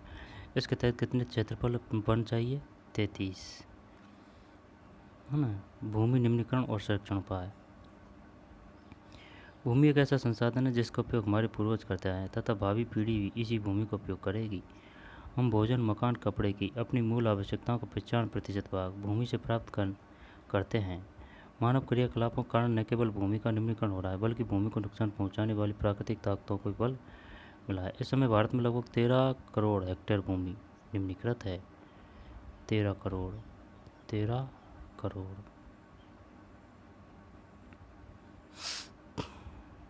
13 करोड़ हेक्टेयर भूमि निम्नलिखित है। इसमें से लगभग 28% भूमि निम्नलिखित वनों के अंतर्गत है। 28% वनों में 56% क्षेत्र जल अपर्दित है। 28 वनों के अंतर्गत 56 है ना जल अपर्दित है, यानी कि जल से प्रभावित है, और शेष क्षेत्र लवणीय और क्षारीय है। कुछ मानव क्रियाओं जैसे कि वनोन्मूलन, अति पशुचारण, खनन ने भी भूमि के निम्नीकरण में मुख्य भूमिका निभाई है। खनन के उपरांत खदानों वाले स्थानों को गहरी खाइयों और मलबे के साथ खुला छोड़ दिया जाता है। खनन के कारण झारखंड, छत्तीसगढ़, मध्य प्रदेश और उड़ीसा जैसे राज्यों में वनोन्मूलन भूमि का निम्नीकरण का कारण बना है। गुजरात, राजस्थान, मध्य प्रदेश और महाराष्ट्र में अति पशुचारण भूमि निम्नीकरण का मुख्य कारण है। पंजाब, हरियाणा, पश्चिमी उत्तर प्रदेश जैसे राज्यों में अधिक सिंचाई भूमि निम्नीकरण के लिए उत्तरदायी है। अति सिंचन से उत्पन्न जलाक्रांतता भी भूमि निम्नीकरण के लिए उत्तरदायी है, जिससे मृदा में लवणीयता और क्षारीयता बढ़ जाती है। खनिज प्रक्रियाएं जैसे सीमेंट उद्योग में चूना पत्थर को पीसना और मृदा बर्तन उद्योग में चूने मतलब खड़ी मृदा और सेल खड़ी के प्रयोग से बहुत अधिक मात्रा में वायुमंडल धूल विसर्जित होती है। वैसे पढ़ चुके हैं अपन, है ना। शेल्टर बेल्ट क्या है? पेड़ों के रक्षक मेखला को शेल्टर बेल्ट कहते हैं।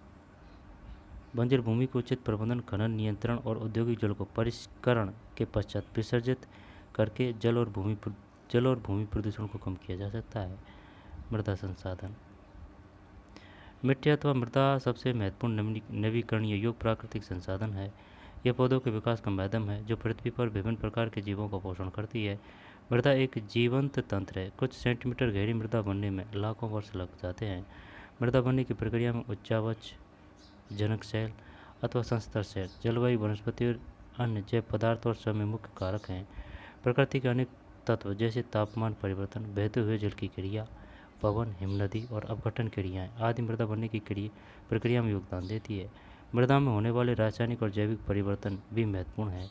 मृदा जैव, हामुस और अजैव दोनों प्रकार के पदार्थों से बनती है। हामुस और अजैव।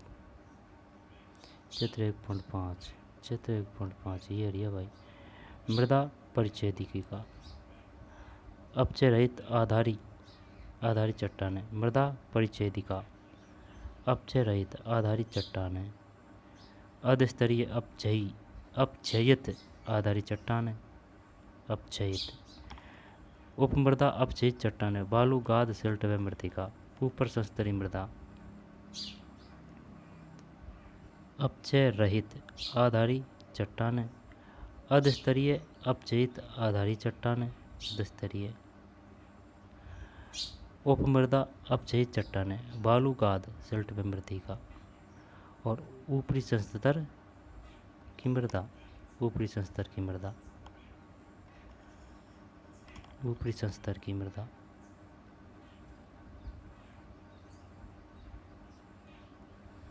है ना। दोबारा देखते हैं मृदा संसाधन। मिट्टी अथवा मृदा सबसे महत्वपूर्ण नवीकरणीय योग्य प्राकृतिक संसाधन है। यह पौधों के विकास का माध्यम है जो पृथ्वी पर विभिन्न प्रकार के जीवों का पोषण करती है। मृदा एक जीवंत तंत्र है। कुछ सेंटीमीटर गहरी मृदा बनने में लाखों वर्ष लग जाते हैं। मृदा बनने की प्रक्रिया में उच्चावच, जनक सेल अथवा संस्तर सेल, जलवायु, वनस्पति और अन्य जैव पदार्थ और समय मुख्य कारक हैं। प्रकृति के अनेक तत्व जैसे तापमान परिवर्तन, बहते हुए जल की क्रिया, पवन, हिमनदी और अपघटन क्रियाएं आदि मृदा बनने की प्रक्रिया में योगदान देती है। पवन, हिमनदी और अपघटन क्रियाएं आदि मृदा बनने की प्रक्रिया में योगदान देती है। मृदा में होने वाले रासायनिक और जैविक परिवर्तन भी महत्वपूर्ण है। मृदा जैव, हामुस और अजैव दोनों प्रकार के पदार्थों से बनती है। हामुस और अजैव दोनों प्रकार के पदार्थों से बनती है। मृदा जैव यानी कि हामुस और अजैव दोनों प्रकार के पदार्थों से बनती है। मृदा बनने की प्रक्रिया को निर्धारित करने वाले तत्वों, उनके रंग, गहराई, गठन, आयु व रासायनिक और भौतिक गुणों के आधार पर भारत की मृदाओं के निम्नलिखित प्रकार हैं। ये क्या है? अपक्षयित रहित आधारित चट्टानें नीचे है ना। फिर ऊपर है अधस्तरीय अपचयित आधारित चट्टानें। फिर उपमृदा अपचयी चट्टान, बालूकात, सिल्ट व मृत्तिका। ऊपरी संस्तर की मृदा। मृदाओं का वर्गीकरण। भारत में अनेक प्रकार के उच्चावच में भूआकृतियाँ, जलवायु और वनस्पतियाँ पाई जाती है। इस कारण अनेक प्रकार की मृदाएं विकसित हुई है। जलोढ़ मृदा। यह मृदा विस्तृत रूप से फैली हुई है और यह देश की महत्वपूर्ण मृदा है। वास्तव में संपूर्ण उत्तरी मैदान जलोढ़ ये जलोढ़ मृदा है भाई। जलोढ़ मृदा।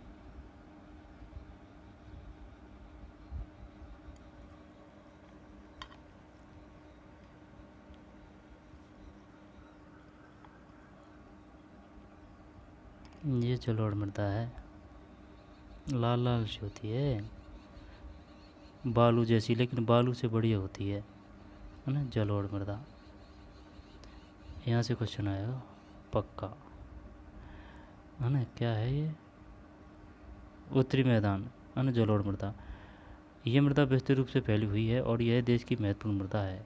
वास्तव में संपूर्ण उत्तरी मैदान जलोढ़ मृदा से बना है। उत्तरी मैदान। यह मृदा हिमालय के 3 महत्वपूर्ण नदी तंत्रों सिंधु, गंगा और ब्रह्मपुत्र नदियों द्वारा लाए गए निक्षेपों से बनी है। एक सक्रिय गलियारे के द्वारा ये मृदाएं राजस्थान और गुजरात तक फैली है। पूर्वी तटीय मैदान विशेषकर महानदी, गोदावरी, कृष्णा और कावेरी नदियों के डेल्टे भी जलोढ़ मृदा से बने हैं।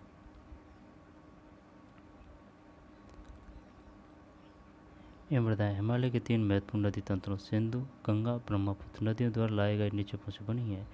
एक सक्रिय गलियारे के द्वारा ये मृदाएं राजस्थान और गुजरात तक फैली है। पूर्वी तटीय मैदान विशेषकर महानदी, गोदावरी, कृष्णा, कावेरी, है ना। यह मृदाएं हिमालय की 3 महत्वपूर्ण नदी तंत्रों सिंधु, गंगा और ब्रह्मपुत्र नदियों द्वारा लाए गए निक्षेपों से बनी है। एक सक्रिय गलियारे के द्वारा ये मृदाएं राजस्थान और गुजरात तक फैली है। सक्रिय गलियारे के द्वारा पूर्वी तटीय मैदान विशेषकर महानदी, है ना, गोदावरी, कृष्णा, कावेरी नदियों के डेल्टे भी जलोढ़ मृदा से बने हैं। जलोढ़ मृदा में रेत, सिल्ट, मृत्तिका के विभिन्न अनुपात पाए जाते हैं। जैसे हम नदी के मुहाने से घाटी में ऊपर की ओर जाते हैं, मृदा के कणों का आकार बढ़ता चला जाता है। नदी घाटी के ऊपरी भाग में जैसे ढाल भंग के समीप मोटे कण वाली मृदाएं पाई जाती है। ऐसी मृदाएं पर्वतों की तलहटी पर बने मैदानों जैसे द्वार, चो क्षेत्र और तराई में आमतौर पर पाई जाती है। जलोढ़ मृदा में रेत, सिल्ट और मृत्तिका के विभिन्न अनुपात पाए जाते हैं। जैसे हम नदी के मुहाने से घाटी में ऊपर की ओर आते हैं, मृदा के कणों का आकार बढ़ता चला जाता है। 1 मिनट। जलोढ़ मृदा में रेत, सिल्ट और मृत्तिका के विभिन्न अनुपात पाए जाते हैं। जैसे हम नदी के मुहाने से घाटी में ऊपर की ओर आते हैं, मृदा के कणों का आकार बढ़ता चला जाता है। नदी घाटी के ऊपरी भागों में जैसे ढाल भंग के समीप मोटे कण वाली मृदाएं पाई जाती है। ऐसी मृदाएं पर्वतों की तलहटी पर बने मैदानों जैसे द्वार, चौ क्षेत्र और तराई में आमतौर पर पाई जाती है।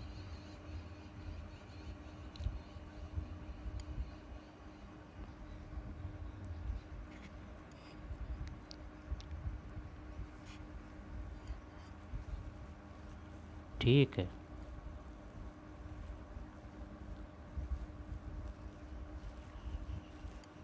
दोबारा देख। जलोढ़ मृदा में रेत, सिल्ट और मृत्तिका के विभिन्न अनुपात पाए जाते हैं। जैसे हम नदी के मुहाने से घाटी में ऊपर की ओर जाते हैं, मृदा के कणों का आकार बढ़ता चला जाता है। जैसे हम नदी के मुहाने से घाटी में ऊपर की ओर जाते हैं, मृदा के कणों का आकार बढ़ता चला जाता है। नदी घाटी के ऊपरी भाग में जैसे ढाल भंग के समीप मोटे कण वाली मृदाएं पाई जाती है। 1 मिनट, यहाँ से क्वेश्चन आएगा भाई। ये बताइए जलोढ़ मृदा से कौन से तट बना हुआ है? पूर्वी तटीय मैदान, जिसमें विशेषकर महानदी, गोदावरी, कृष्णा, कावेरी नदियों के डेल्टे भी जलोढ़ मृदा से बने हैं। जलोढ़ मृदा में रेत, सिल्ट और मृत्तिका के विभिन्न अनुपात पाए जाते हैं। रेत, सिल्ट और मृतिका के विभिन्न अनुपात पाए जाते हैं। जैसे हम नदी के मुहाने से घाटी में ऊपर की ओर जाते हैं, मृदा के कणों का आकार बढ़ता चला जाता है। नदी घाटी के ऊपरी भाग में जैसे ढाल भंग के समीप मोटे कण वाली मृदाएं पाई जाती है। ऐसी मृदाएं पर्वतों की तलहटी पर बने मैदानों जैसे द्वार, चौ क्षेत्र और तराई में आमतौर पर पाई जाती है।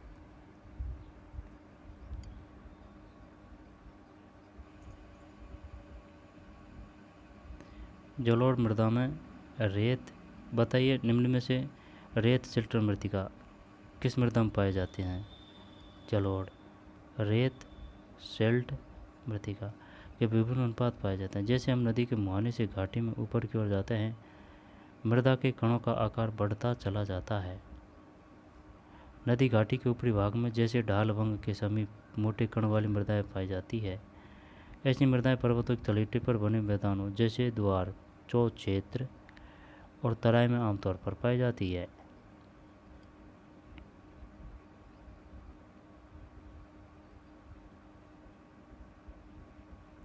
ढाल भंग के समीप मोटे कण वाली,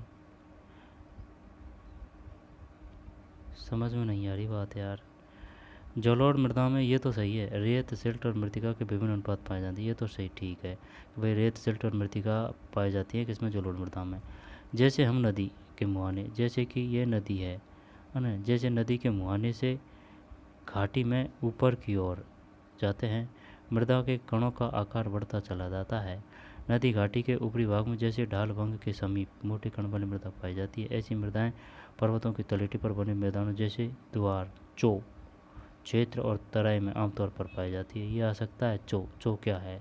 चौ, चौ कणों के आकार या घटकों के अलावा मृदाओं की पहचान उनकी आयु से भी होती है। आयु के आधार पर जलोढ़ मृदाएं दो प्रकार की है, पुराना जलोढ़ वांगर और नया जलोढ़ खादर। पुराना जलोढ़ वांगर है, पुराना है ना, वांगर, और नया जलोढ़ खादर। इसको ऐसे याद किया था भाई, जैसे कि ये खाद आ रहा है शब्द, इसमें खाद आ रहा है तो खाद से बढ़िया बढ़िया फसल और नई फसल होती है, तो ऐसे पे मान सकते हैं कि खादर है नई मिट्टी, ठीक है ना, खादर, नया जलोढ़।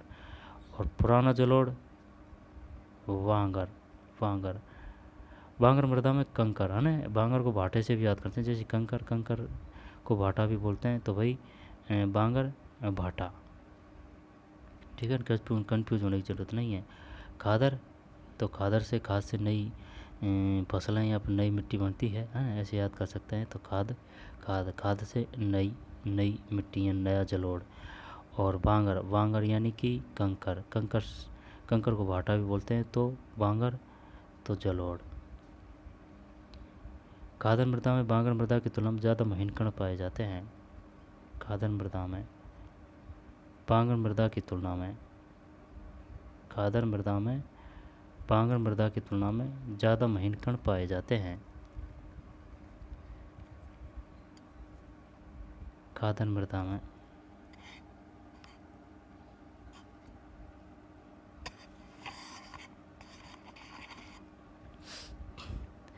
खादर मृदा में वांगर मृदा की तुलना में ज़्यादा महीन कण पाए जाते हैं।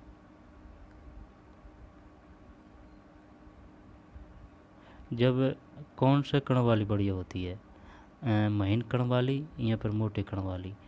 जब खादर बढ़िया होती है ना, तो खादर बढ़िया होती है तो खादर के होते हैं महीन कण। बताइए निम्न में से किस मिट्टी के महीन कण होते हैं, खादर या वांगर? खादर में। जलोढ़ मृदाएं बहुत उपजाऊ होती है। अधिकतर जलोढ़ मृदाएं पोटास, फास्फोरस और चूना युक्त होती है, जो इनको गन्ने, चावल, गेहूँ और अन्य अनाजों और दलहन फसलों की खेती के लिए उपयुक्त बनाती है।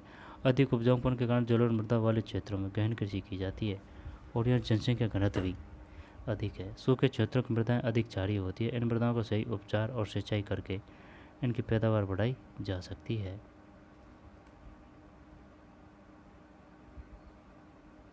अधिक उपजाऊपन के कारण जलोढ़ मृदा वाले क्षेत्रों में गहन कृषि की जाती है और यहाँ जनसंख्या घनत्व भी अधिक है। सूखे क्षेत्रों की मृदाएं अधिक क्षारीय होती है। सूखे क्षेत्रों की मृदाएं सूखे क्षेत्रों की मृदाएं अधिक क्षारीय होती है। इन मृदाओं का सही उपचार और सिंचाई करके इनकी पैदावार बढ़ाई जा सकती है।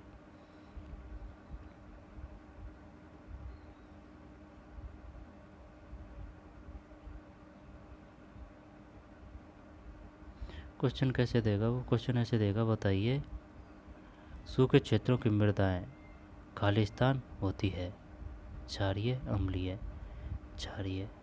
इन मृदाओं का सही उपचार और सिंचाई करके इनकी पैदावार बढ़ाई जा सकती है। हल्के में मत लेना, एक एक लाइन इंपॉर्टेंट है, वो कैसे कहाँ से किसी प्रकार से क्वेश्चन दे देता है। जैसे कि अभी ये बताया क्षारीय वाला है ना, खादर बांगर का आ गया और ये आ चुके हैं क्वेश्चन। खादर कहते हैं, बांगर कहते हैं, ऑप्शन होता है शानदार। अब है काली मृदा, जलोढ़ हो गई काली मृदा, कपास वाली। इन मृदाओं का रंग काला है और इन्हें रेगर मृदाएं भी कहा जाता है। काली मृदा कपास की खेती के लिए उचित समझी जाती है और काली कपास मृदा के नाम से भी जाना जाता है। यह माना जाता है कि जलवायु और जनक शैलों ने काली मृदा के बनने में महत्वपूर्ण योगदान दिया। इस प्रकार की मृदाएं दक्कन पठार, बेसाल्ट और क्षेत्र के उत्तरी पश्चिमी भागों में पाई जाती है और लावाजनक शैलों में बनी है। ये मृदाएं महाराष्ट्र, सौराष्ट्र, मालवा, मध्य प्रदेश, छत्तीसगढ़ के पठार पर पाई जाती है। और काली मृदा, इन मृदाओं का रंग काला है और इन्हें रेगर मृदाएं भी कहा जाता है। ये क्वेश्चन आ चुका है, बताइए किस मृदा को रेगर मृदा कहा जाता है? रेगर। काली मृदा कपास की खेती के लिए आ गया ना, के लिए उसे समझी जाती है। काली कपास मृदा के नाम से भी जाना जाता है। यह माना जाता है कि जलवायु और जनक शैलों ने काली मृदा के बनने में महत्वपूर्ण योगदान दिया। इस प्रकार की मृदाएं दक्कन पठार, बेसाल्ट क्षेत्र के उत्तर पश्चिमी भागों में पाई जाती है। दक्कन पठार, बेसाल्ट उत्तर और पश्चिमी भागों में पाई जाती है और लावाजनक शैलों में बनी है। ये मृदाएं महाराष्ट्र, सौराष्ट्र, मालवा, मध्य प्रदेश और छत्तीसगढ़ के पठार पर पाई जाती है। ये मृदाएं महाराष्ट्र, सौराष्ट्र, मालवा, मध्य प्रदेश और छत्तीसगढ़ के पठार पर पाई जाती है। ये मृदाएं महाराष्ट्र, सौराष्ट्र, मालवा, मध्य प्रदेश, छत्तीसगढ़, ये है देखें। जैसे कि ये भारत है अपना, तो ये जो एरिया है ना, ये इसमें नीचे नीचे यहाँ तक रख ले, यहाँ से ऊपर का जो ये एरिया है ना, ये इसमें सब में आ गया ना। इसमें महाराष्ट्र आ गया, सौराष्ट्र आ गया, मालवा आ गया, मध्य प्रदेश आ गया, छत्तीसगढ़ आ गया के पठार पर पाई जाती है। और दक्षिण पूर्वी दिशा में गोदावरी कृष्णा नदियों की घाटियों तक फैली है। काली मृदा बहुत महीन कणों अर्थात मृत्तिका से बनी है। महीन कणों, इसमें पानी भर जाता है ना, तो पानी बहुत दिनों में सूखता है इसकी। और इसमें अगर घुस जाते हैं ना बरसात के टाइम में, तो भाई साहब पैरों पे इतने कच्चा या फिर गारा लग जाता है तो वो तगड़ा छोड़ता है, ठीक है ना। उलाने पैर या फिर जूता समेत बहुत तगड़ी चिपकती है ये। काली मृदा बहुत महीन कणों अर्थात मृत्तिका से बनी है। इसकी नमी धारण करने की क्षमता बहुत होती है। इसके अलावा ये मृदा कैल्शियम कार्बोनेट, मैग्नीशियम, पोटास और चूने जैसे पौष्टिक तत्वों से परिपूर्ण होती है, परंतु इनमें फास्फोरस की मात्रा कम होती है। गर्म और शुष्क मौसम में इन मृदाओं में गहरी दरारें पड़ जाती है। गर्म और शुष्क मौसम में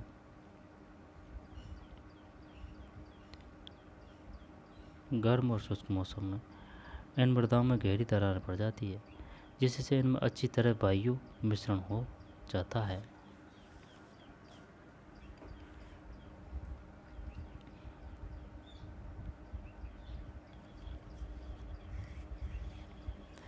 परंतु इनमें फास्फोरस की मात्रा कम होती है।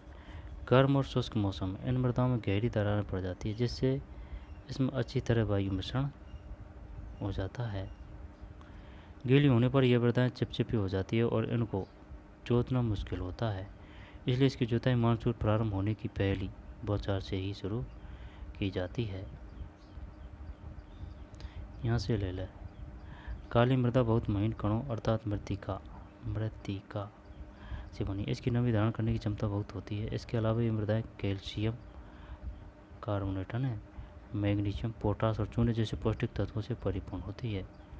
बताइए निम्नलिखित में से कौन सी मृदा में कैल्शियम कार्बोनेट होता है? कैल्शियम कार्बोनेट, मैग्नीशियम, पोटास, है ना, सह से आ रहा है। कैल्शियम और जो कैल्शियम, मैग्नीशियम, है ना, और जो पोटास, कौन सी है? काली। कैल्शियम कार्बोनेट, मैग्नीशियम, पोटास और चूने जैसे पौष्टिक तत्वों से परिपूर्ण, परंतु इसमें फास्फोरस की मात्रा कम होती है। गर्म और शुष्क मौसम में इन मृदाओं में गहरी दरार पड़ जाती है, जिससे इनमें अच्छी तरह वायु मिश्रण हो जाता है। गीली होने पर ये मृदाएं चिपचिपी हो जाती है और इनको जोतना मुश्किल होता है, इसलिए इनकी जुताई मानसून प्रारंभ होने की पहली बौछार से ही शुरू कर दी जाती है।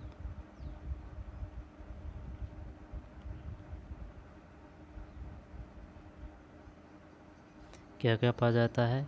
एक तो ये मृतिका से बनती है, नमी धारण करने की क्षमता बहुत होती है। वो कैसे देगा? वो देगा ऑप्शन में, ये विशेषता दे देगा। बताइए यह विशेषता किस मिट्टी की है ना? मृतिका से बनी है, इसकी नमी धारण करने की क्षमता बहुत होती है।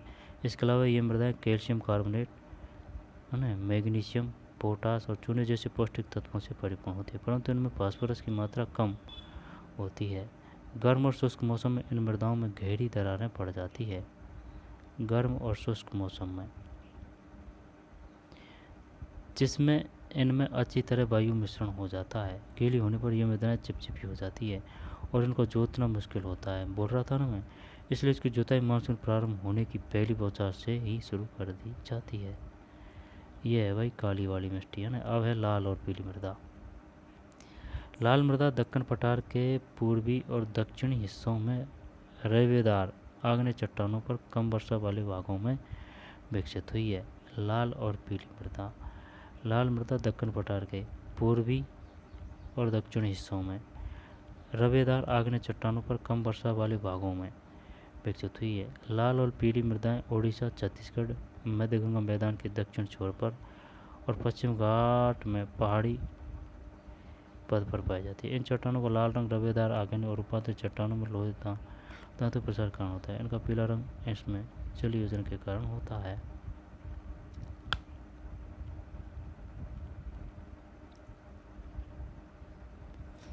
लाल मृदा दक्कन पठार के, है ना, पूर्वी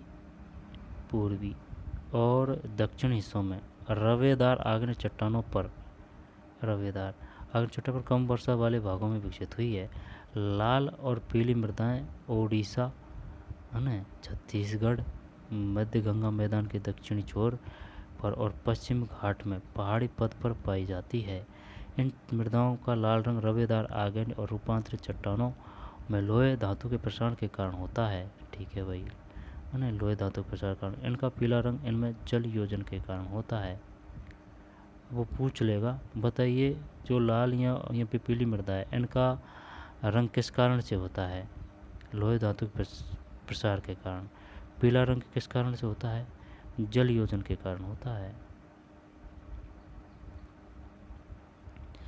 लेटराइट मृदा।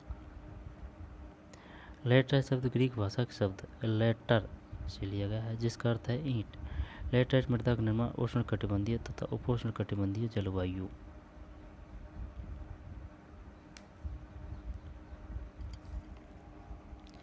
लेटर से लिया गया है, जिसका अर्थ है ईंट। जिसका अर्थ है ईंट, ठीक है ना। लेटराइट,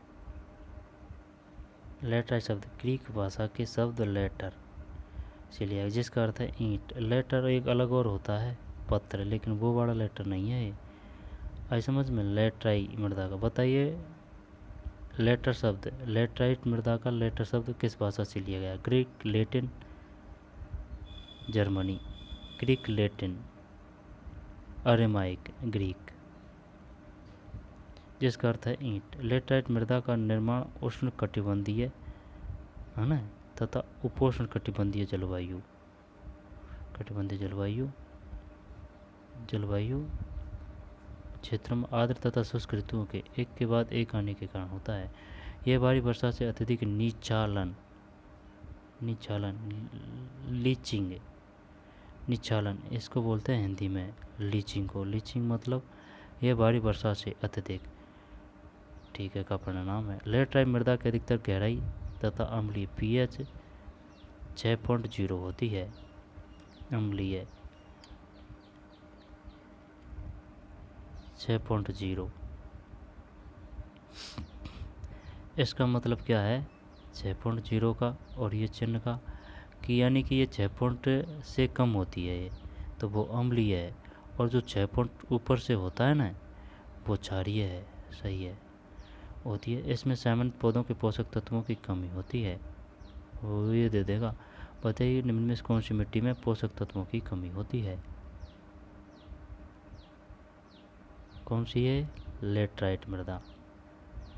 यह अधिकतर दक्षिणी राज्यों, महाराष्ट्र के पश्चिमी घाट क्षेत्रों, ओडिशा, पश्चिम बंगाल के कुछ भागों, उत्तर पूर्वी प्रदेशों में पाई जाती है। जहाँ इस मिट्टी में पर्णपाती और सदाबहार वन मिलते हैं, वहाँ इसमें ह्यूमस पर्याप्त रूप में पाया जाता है। लेकिन विरल वनस्पति और अर्धशुष्क पर्यावरण इसमें ह्यूमस की मात्रा कम पाई जाती है। स्थल रूपों पर इनकी स्थिति के अनुसार उनमें अपरदन तथा भूमि निम्नीकरण की संभावना होती है।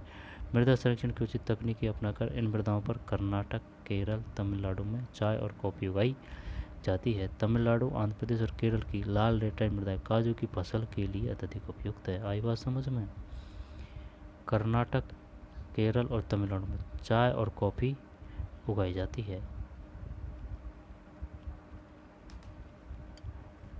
मृदा संरक्षण की उचित तकनीक अपनाकर इन मृदाओं पर कर्नाटक, केरल और तमिलनाडु में चाय और कॉफ़ी उगाई जाती है।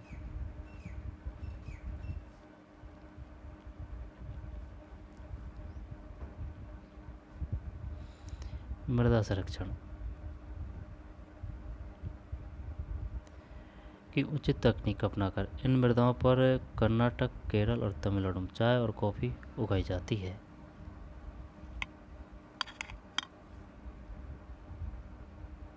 बताइए चाय और कॉफ़ी की उगाई कहाँ पर उगाई जाती है? केरल और तमिलनाडु में। मृदा संरक्षण की उचित तकनीक अपनाकर तमिलनाडु, आंध्र प्रदेश, केरल की लाल लेटराइट मृदाएं काजू की फसल के लिए अधिक उपयुक्त। बताइए निम्न में कौन सी मिट्टी काजू फसल के लिए उपयुक्त है? ये है वही लेटराइट। लेटराइट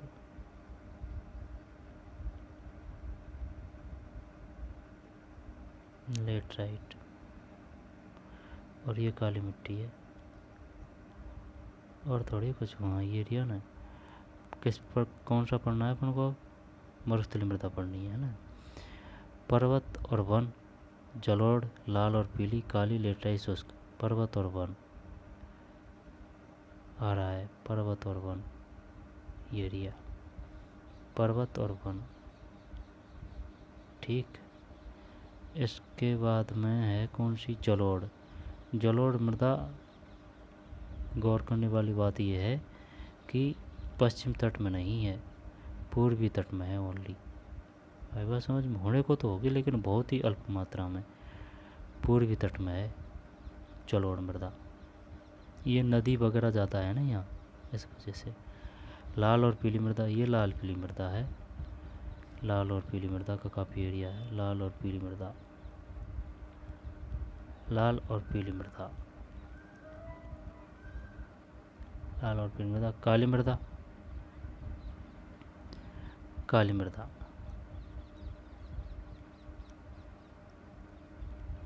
काली मृदा है ये, है ना। इसके बाद में है लेटराइट। लेटराइट लेटराइट रहने को तो पूर्वी तट पे भी है, लेकिन पश्चिम तट में ज़्यादा है, पश्चिम तट में, है ना। पूर्वी तट पे भी है रहने को तो। ये लेटराइट मृदा है, ये वाड़ी, ये वाड़ी लेटराइट मृदा।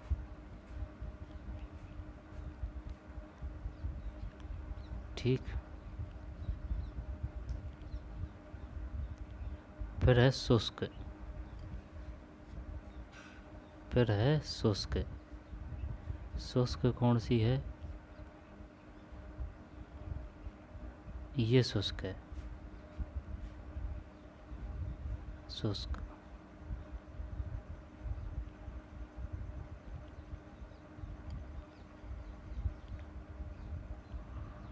शुष्क।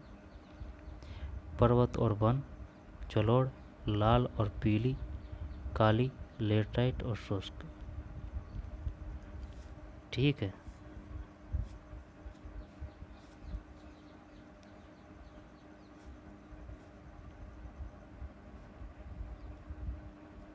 पर्वत और वन, जलोढ़, जलोढ़ियरी, लाल और पीली सब जगह है, काली महाराष्ट्र वगैरह आ रही है ना, एमपी, लेटराइट, लेटराइट और शुष्क।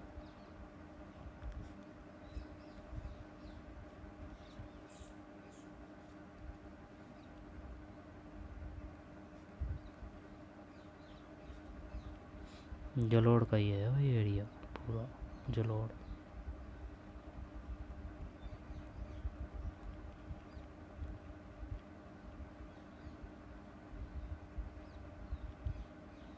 ये कर्क रेखा है,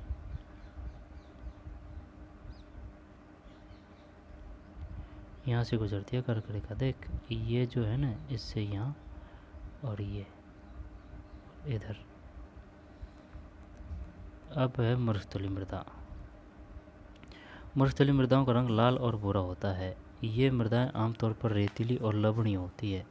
कुछ क्षेत्रों में नमक की मात्रा इतनी अधिक है कि झीलों से जल वाष्पीकृत करके खाने का नमक भी बनाया जाता है। शुष्क जलवायु और उच्च तापमान के कारण कुछ क्षेत्रों में नमक की मात्रा इतनी अधिक है कि इन झीलों से जल वाष्पीकृत यानी वाष्प के द्वारा उड़ाकर खाने का नमक भी बनाया जाता है। शुष्क जलवायु और उच्च तापमान के कारण जल वाष्पन दर अधिक है और मृदा में ह्यूमस और नमी की मात्रा कम होती है।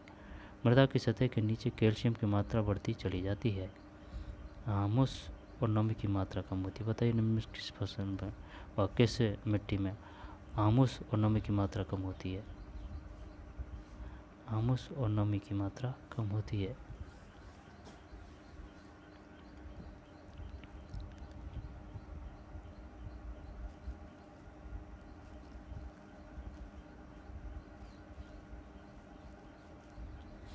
ह्यूमस और नमी की मात्रा कम होती है।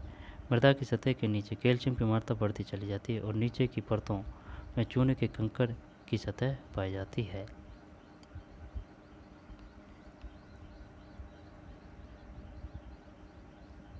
और नीचे की परतों में चूने के कंकड़ की सतह पाई जाती है। मरुस्थलीय मृदा। मृदा की सतह के नीचे कैल्शियम की मात्रा बढ़ती चली जाती है और नीचे की परतों में चूने के कंकड़ की सतह पाई जाती है। दोबारा से देख लेना। मरुस्थलीय मृदाओं का रंग लाल और भूरा होता है। ये मृदाएं आमतौर पर रेतीली और लवणीय होती है। कुछ क्षेत्रों में नमक की मात्रा इतनी अधिक है कि झीलों से जल वाष्पीकृत करके खाने का नमक भी बनाया जाता है। शुष्क जलवायु और उच्च तापमान के कारण जल वाष्पन दर अधिक है।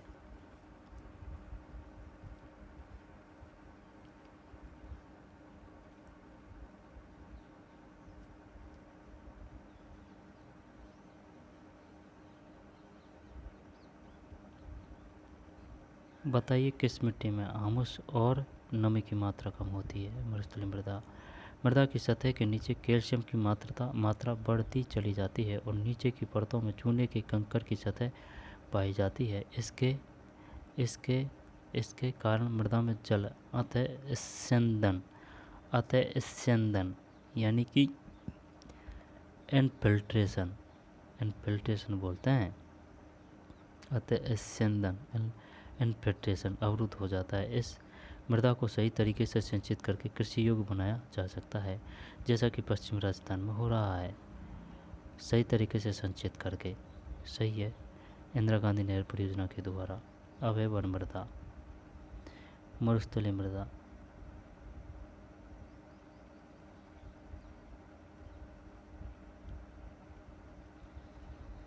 वन मृदा। ये मृदाएं आमतौर पर पहाड़ी और पर्वतीय क्षेत्रों में पाई जाती है। यहाँ से क्वेश्चन नहीं आएगा। पाई जाती है जहाँ पर्याप्त वर्षा वन उपलब्ध है। इन मृदाओं के गठन में पर्वतीय पर्यावरण के अनुसार बदलाव आता है। नदी घाटियों में ये मृदाएं दोमट और सिल्टदार होती है। परंतु ऊपरी ढालों पर इनका गठन मोटे कणों का होता है। हिमालय के हिमाचल क्षेत्रों में इन मृदाओं का बहुत अपर्दन होता है और ये अधिशीलिक एसिडिक तथा ह्यूमस रहित होती है। नदी घाटियों के निचले क्षेत्रों में, विशेषकर नदी सोपान और जलोढ़ पंखों आदि में ये मृदाएं उपजाऊ होती है। वन मृदाएं।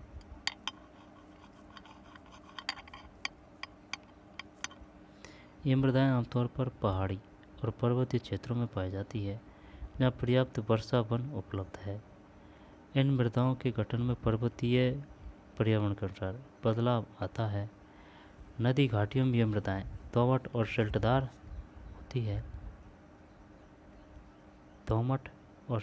होती है।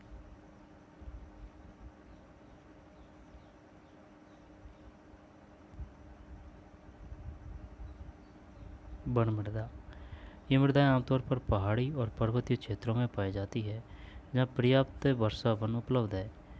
इन मृदाओं के गठन में पर्वतीय पर्यावरण के अनुसार बदलाव आता है। नदी घाटियों में ये मृदाएं दोमट और सिल्टदार होती है नदी घाटियों में, परंतु ऊपरी ढालों पर इनका गठन मोटे कणों का होता है।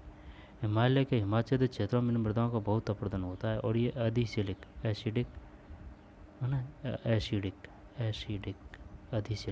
तथा ह्यूमस रहित होती है। नदी घाटियों के निचले क्षेत्रों में, विशेषकर नदी सोपान और जलोढ़ पंखों आदि में ये मृदाएं उपजाऊ होती है। इन मृदाओं का बहुत अपर्दन होता है और ये अधिशीलिक एसिडिक तथा ह्यूमस रहित होती है। नदी घाटियों के निचले क्षेत्रों में, विशेषकर नदी सोपान और जलोढ़ पंखों आदि में मृदाएं उपजाऊ होती है। मृदा अपर्दन और संरक्षण।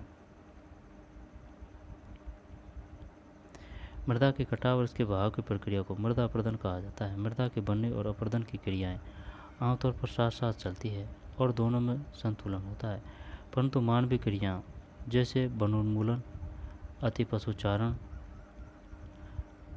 निर्माण और खनन इत्यादि से कई बार यह संतुलन भंग हो जाता है तथा प्राकृतिक तत्व जैसे पवन, हिमनदी जल मृदा अपर्दन करते हैं। बहता जल मृत्तिका युक्त मृदाओं को काटते हुए गहरी वाहिकाएं बनाता है, जिन्हें अवनलिकाएं कहते हैं। ऐसी भूमि जोतने योग्य नहीं रहती। अवनलिकाएं।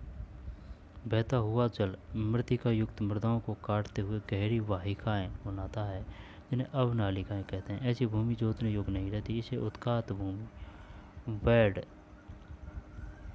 लैंड कहते हैं। मृदा अपर्दन।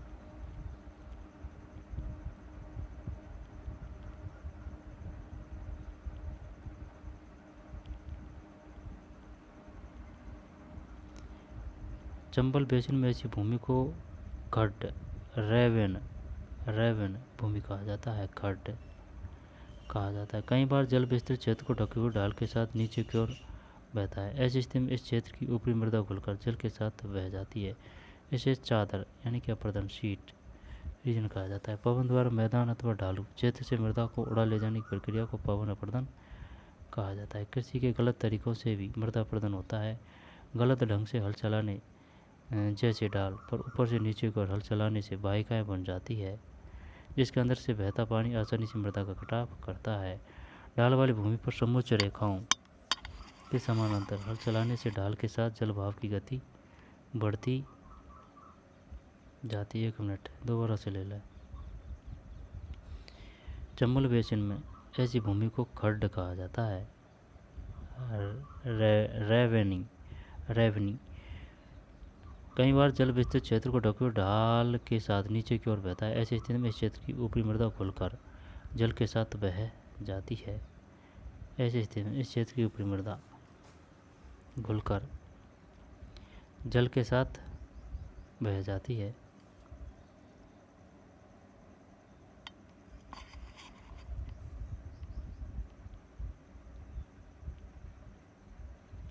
इसे चादर अपर्दन शीट इरेशन कहा जाता है। चादर अपर्दन किसे कहते हैं? ऊपरी मृदा घुलकर जल के साथ बह जाती है। पवन द्वारा मैदान अथवा ढालू क्षेत्र से मृदा को उड़ा ले जाने की प्रक्रिया को पवन अपर्दन कहा जाता है। कृषि के गलत तरीकों से भी मृदा अपर्दन होता है। गलत ढंग से हल चलाने जैसे ढाल पर ऊपर से नीचे की ओर हल चलाने से वाहिकाएं बन जाती है। गलत ढंग से हल चलाने जैसे ढाल पर ऊपर से नीचे की ओर हल चलाने से वाहिकाएं बन जाती है। जिसके अंदर बहता पानी आसानी से मृदा कटाव करता है। बात तो सही है, ये ऐसे ही है जैसे कि एक खेत है ये, है ना, एक खेत है ये। अब इसका भाव है इधर, इसका भाव है इधर हल्का सा है। अगर इसमें अपन ऐसे आड़ी जोत देते हैं ना, ऐसे आड़ी जोत देते हैं ना, जैसे ट्रैक्टर जा रहा है और उसका हड़ है, अगर वो ऐसे जा रहा है तो कोई दिक्कत नहीं है, क्योंकि अगर पानी, क्योंकि ये जो ऊंची ऊंची सी हो जाती है यहाँ, और बीच में यानी कि जोतते हैं ना तो ज़रा सी ऊंची होती है वो मिट्टी, और बीच में जो हड़ की वजह से वो बीच में पानी आ जाता है, तो वो क्या है कि बहाव नहीं मिलेगा और बढ़िया पानी सिंचित होगा और बढ़िया मिट्टी पानी पिएगी। ठीक, बहाव या कटाव नहीं होगा। लेकिन अब जैसे कि बहाव खेत का इधर ही है और अपन जोत भी ऐसे देंगे इधर इधर नीचे की साइड, ठीक है ना, तो जो वो गडार सी होती है उनमें पानी बह बह के एकदम भाव गति से और वो कटाव कर देगा। ऐसा आई बात समझ में? जिसके अंदर से बहता पानी आसानी से मृदा का कटाव करता है। ढाल वाली भूमि पर समुच्च रेखाओं के समानांतर हल चलाने से ढाल के साथ जल बहाव की गति घटती है। ढाल वाली भूमि पर समुच्च रेखाओं के समानांतर हल चलाने से ढाल के साथ जल बहाव की गति घटती है। अब नालिका प्रदान, ये देखिए बह गई ये मिट्टी, ठीक। अब नालिका अप्रदान। उत्खात भूमि आ चुका है क्वेश्चन, उत्खात भूमि कहाँ है? चंबल। ऐसी भूमि को खड्ड रेवनी भूमि कहा जाता है। चादर प्रदान, सीट एरोशन क्या है? चादर, चादर को सीट बोलते हैं। इसके बाद में इसे समुच्च जोताई, काउंटर प्लोइंग, काउंटर प्लोइंग कहा जाता है। ढाल वाली भूमि पर सोपान बनाए जा सकते हैं। सोपान कृषि प्रदूषण को नियंत्रित करते हैं। पश्चिमी और मध्य मालम सोपान अथवा सीढ़ीदार कृषि, पश्चिमी और मध्य मालम सोपान अथवा सीढ़ीदार कृषि काफ़ी विकसित है। बड़े खेतों की पट्टियों में बांटा जाता है। फसलों के बीच घास की पट्टी उगाई जाती है। ये पवनों द्वारा जनित बल को कमज़ोर करती है। इस तरीके की पट्टी कृषि स्ट्रिप फार्मिंग कहते हैं। पेड़ों को कतारों में लगाकर रक्षा, शेल्टर बेल्ट में मेखला बनाना भी पवनों की गति कम करता है। इन रक्षक पट्टियों का पश्चिम भारत में रेत के टीलों के स्थायीकरण में महत्वपूर्ण योगदान रहा है। पश्चिम और मध्य मालय में सोपान अथवा सीढ़ीदार कृषि काफ़ी विकसित है। बड़े खेतों की पट्टियों में बांटा जाता है। बड़े खेतों को पट्टियों में बांटा जाता है और फसलों के बीच में घास की पट्टियाँ उगाई जाती है। ये पवनों द्वारा जनित बल को कमज़ोर करती है। इस तरीके को पट्टी कृषि यानी कि स्ट्रिप फार्मिंग इंग्लिश आ सकती है। पट्टी कृषि स्ट्रिप फार्मिंग कहते हैं। पेड़ों को कतारों में लगाकर रक्षक, शेल्टर बेल्ट मेखला बनाना भी पवनों की गति कम करता है। इन रक्षक पेटियों को पश्चिमी भारत में रेत के टीलों के स्थायीकरण में महत्वपूर्ण योगदान रहा है। किनका? शेल्टर बेल्ट बोलते हैं पेड़ों को कतार में लगाकर, ये तो याद है। लेकिन इस तरीके में पट्टी कृषि स्ट्रिप फार्मिंग कहते हैं। आई बात समझ में? दोबारा देख ले। इसे समुच्च जोताई, कंट्रोल प्लोइंग कहा जाता है। ढाल वाली भूमि पर सोपान बनाए जा सकते हैं। सोपान कृषि अपरदन को नियंत्रित करती है। पश्चिमी और मध्य मालय में सोपान अथवा सीढ़ीदार कृषि, पश्चिम तथा मध्य मालय में कौन सी कृषि की जाती है? सोपान तथा सीढ़ीदार। बड़े खेतों की पट्टियों में बांटा जाता है। फसलों के बीच में घास की पट्टियाँ उगाई जाती है। ये पवनों द्वारा जनित बल को कमज़ोर करती है। इस तरीके को पट्टी कृषि यानी स्ट्रिप फार्मिंग कहते हैं। पेड़ों को कतारों में लगाकर रक्षक, शेल्टर बेल्ट मेखला बनाना भी पवनों की गति कम करता है। इन रक्षक पट्टियों का पश्चिम भारत में रेत के टीलों के स्थायीकरण में महत्वपूर्ण योगदान रहा है। बहुविकल्पिक प्रश्न। पंजाब में भूमि निम्नीकरण का निम्नलिखित में से मुख्य कारण क्या है? पंजाब में भूमि निम्नीकरण का निम्नलिखित में से मुख्य कारण क्या है?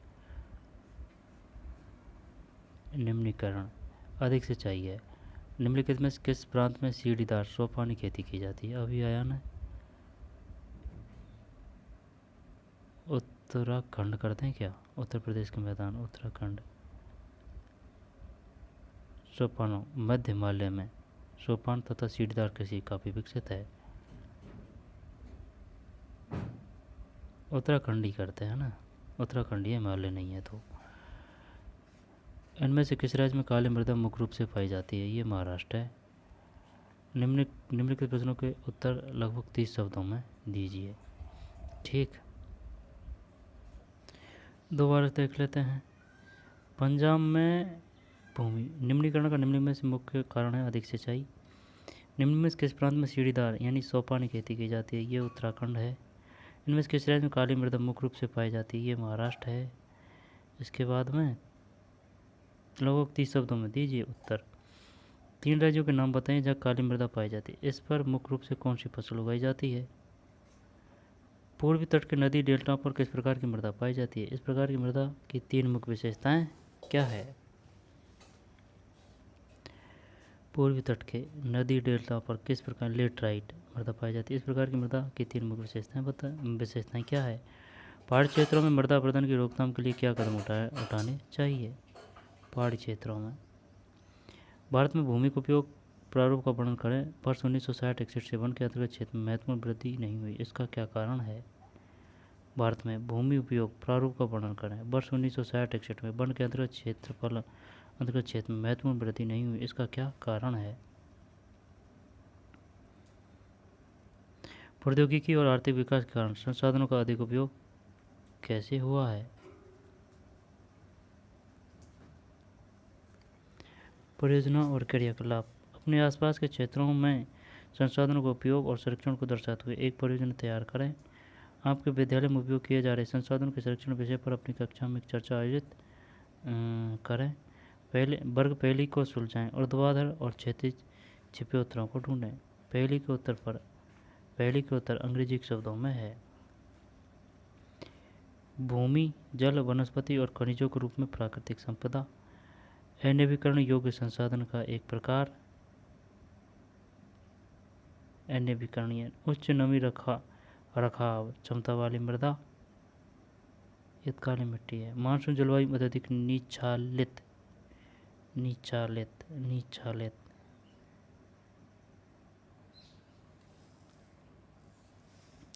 मृदाएं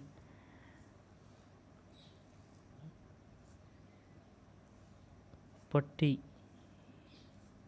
ऊपर वाली जो मिट्टी होती है ना खेतों की, वो है ये निचालित। अत्यधिक वही तो होती है, यानी कि अत्यधिक कटाव वाली मृदाएं। मृदा अपरदन की रोकथाम के लिए बृहद स्तर पर पेड़ लगाना। भारत के विशाल मैदान इन मृदाओं से बने हैं। जलोढ़, पर्वतीय, काली, लेटराइट। ठीक, ये पहाड़ था भाई।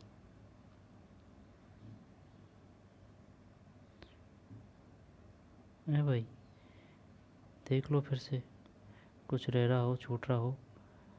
काउंटर प्लॉगिंग क्या है? काउंटर प्लॉगिंग क्या है? समुच्चय जुताई, पट्टी कृषि, स्ट्रिप फार्मिंग, रक्षक मेखला यानी शेल्टर वेल्ट, अवनालिका प्रदान,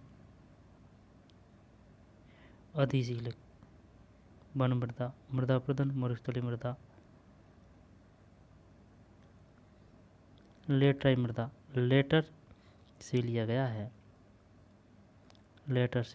है। लाल और पीली मृदा, लेटराइट मृदा, काली मृदा।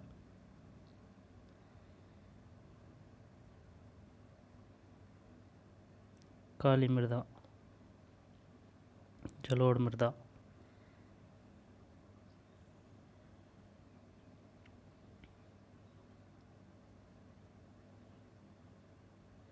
मृदा संसाधन, भूमि निम्नीकरण और संरक्षण उपाय। राष्ट्रीय वन नीति 1952 33% भौगोलिक क्षेत्र पर। भारत में भूपयोग प्रारूप। शुद्ध निवल बोया गया क्षेत्र वह भूमि जिस पर फसलें उगाई व काटी जाती है, वह शुद्ध निवल बोया गया क्षेत्र कहलाता है। इस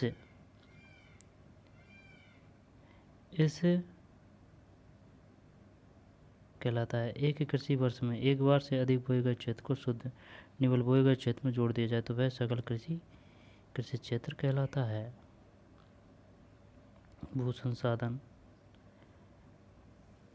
club of Rome. Small is beautiful. Schumacher ने अपनी पुस्तक स्मेल इज ब्यूटीफुल 1968 में, तत्पश्चात 1974 में सतत पोषणीय विकास हमारा साझा भविष्य और कॉमन फ्यूचर शीर्षक से पुस्तक के रूप में प्रकाशित। इस संदर्भ में एक और महत्वपूर्ण योगदान रियो डी जेनेरो ब्राजील 1952 में आयोजित प्रति सम्मेलन द्वारा किया गया। संसाधनों का संरक्षण भारत में संसाधन नियोजन। एजेंडा 21 क्या है, ये क्वेश्चन आ चुका है। यह एक घोषणा है जिसे 1992 में ब्राज़ील के शहर रियो डी जेनेरो के संयुक्त राष्ट्र पर्यावरण और विकास सम्मेलन UNCD के तत्वावधान में राष्ट्राध्यक्षों द्वारा स्वीकृत किया गया। इसका उद्देश्य भूमंडलीय सतत पोषणीय विकास हासिल करना है। यह एक कार्यसूची है जिसका उद्देश्य समान हितों, पारस्परिक आवश्यकताओं एवं सम्मिलित जिम्मेदारियों के अनुसार विश्व सहयोग के द्वारा पर्यावरणीय क्षति, गरीबी और रोगों से निपटना है। एजेंडा 21 का मुख्य उद्देश्य है कि प्रत्येक स्थानीय निकाय अपना स्थानीय एजेंडा 21 तैयार करें। रियो डी जेनेरो जून 1992 में 100 से अधिक राष्ट्राध्यक्षों। सतत पोषणीय विकास प्राकृतिक मानवीय। प्राकृतिक में नवीनीय अनवीकरणीय। अनवीकरणीय में पुनः चक्रीय अचक्रीय। सतत अथवा प्रवाह पवन जल। जैव प्राकृतिक वनस्पति वन्यजीव। संरचनाएं एवं संस्थाएं मात्रा एवं गुणवत्ता। उत्पत्ति के आधार पर जैव और अजैव। समाप्तता के आधार पर नवीकरणीय और अनवीकरणीय। स्वामित्व के आधार पर व्यक्तिगत, सामूहिक, राष्ट्रीय और अंतर्राष्ट्रीय। विकास के स्तर के आधार पर संभाव्य, विकसित, भंडार और संचित कोष। तो चलिए मिलते हैं नई वीडियो में। धन्यवाद।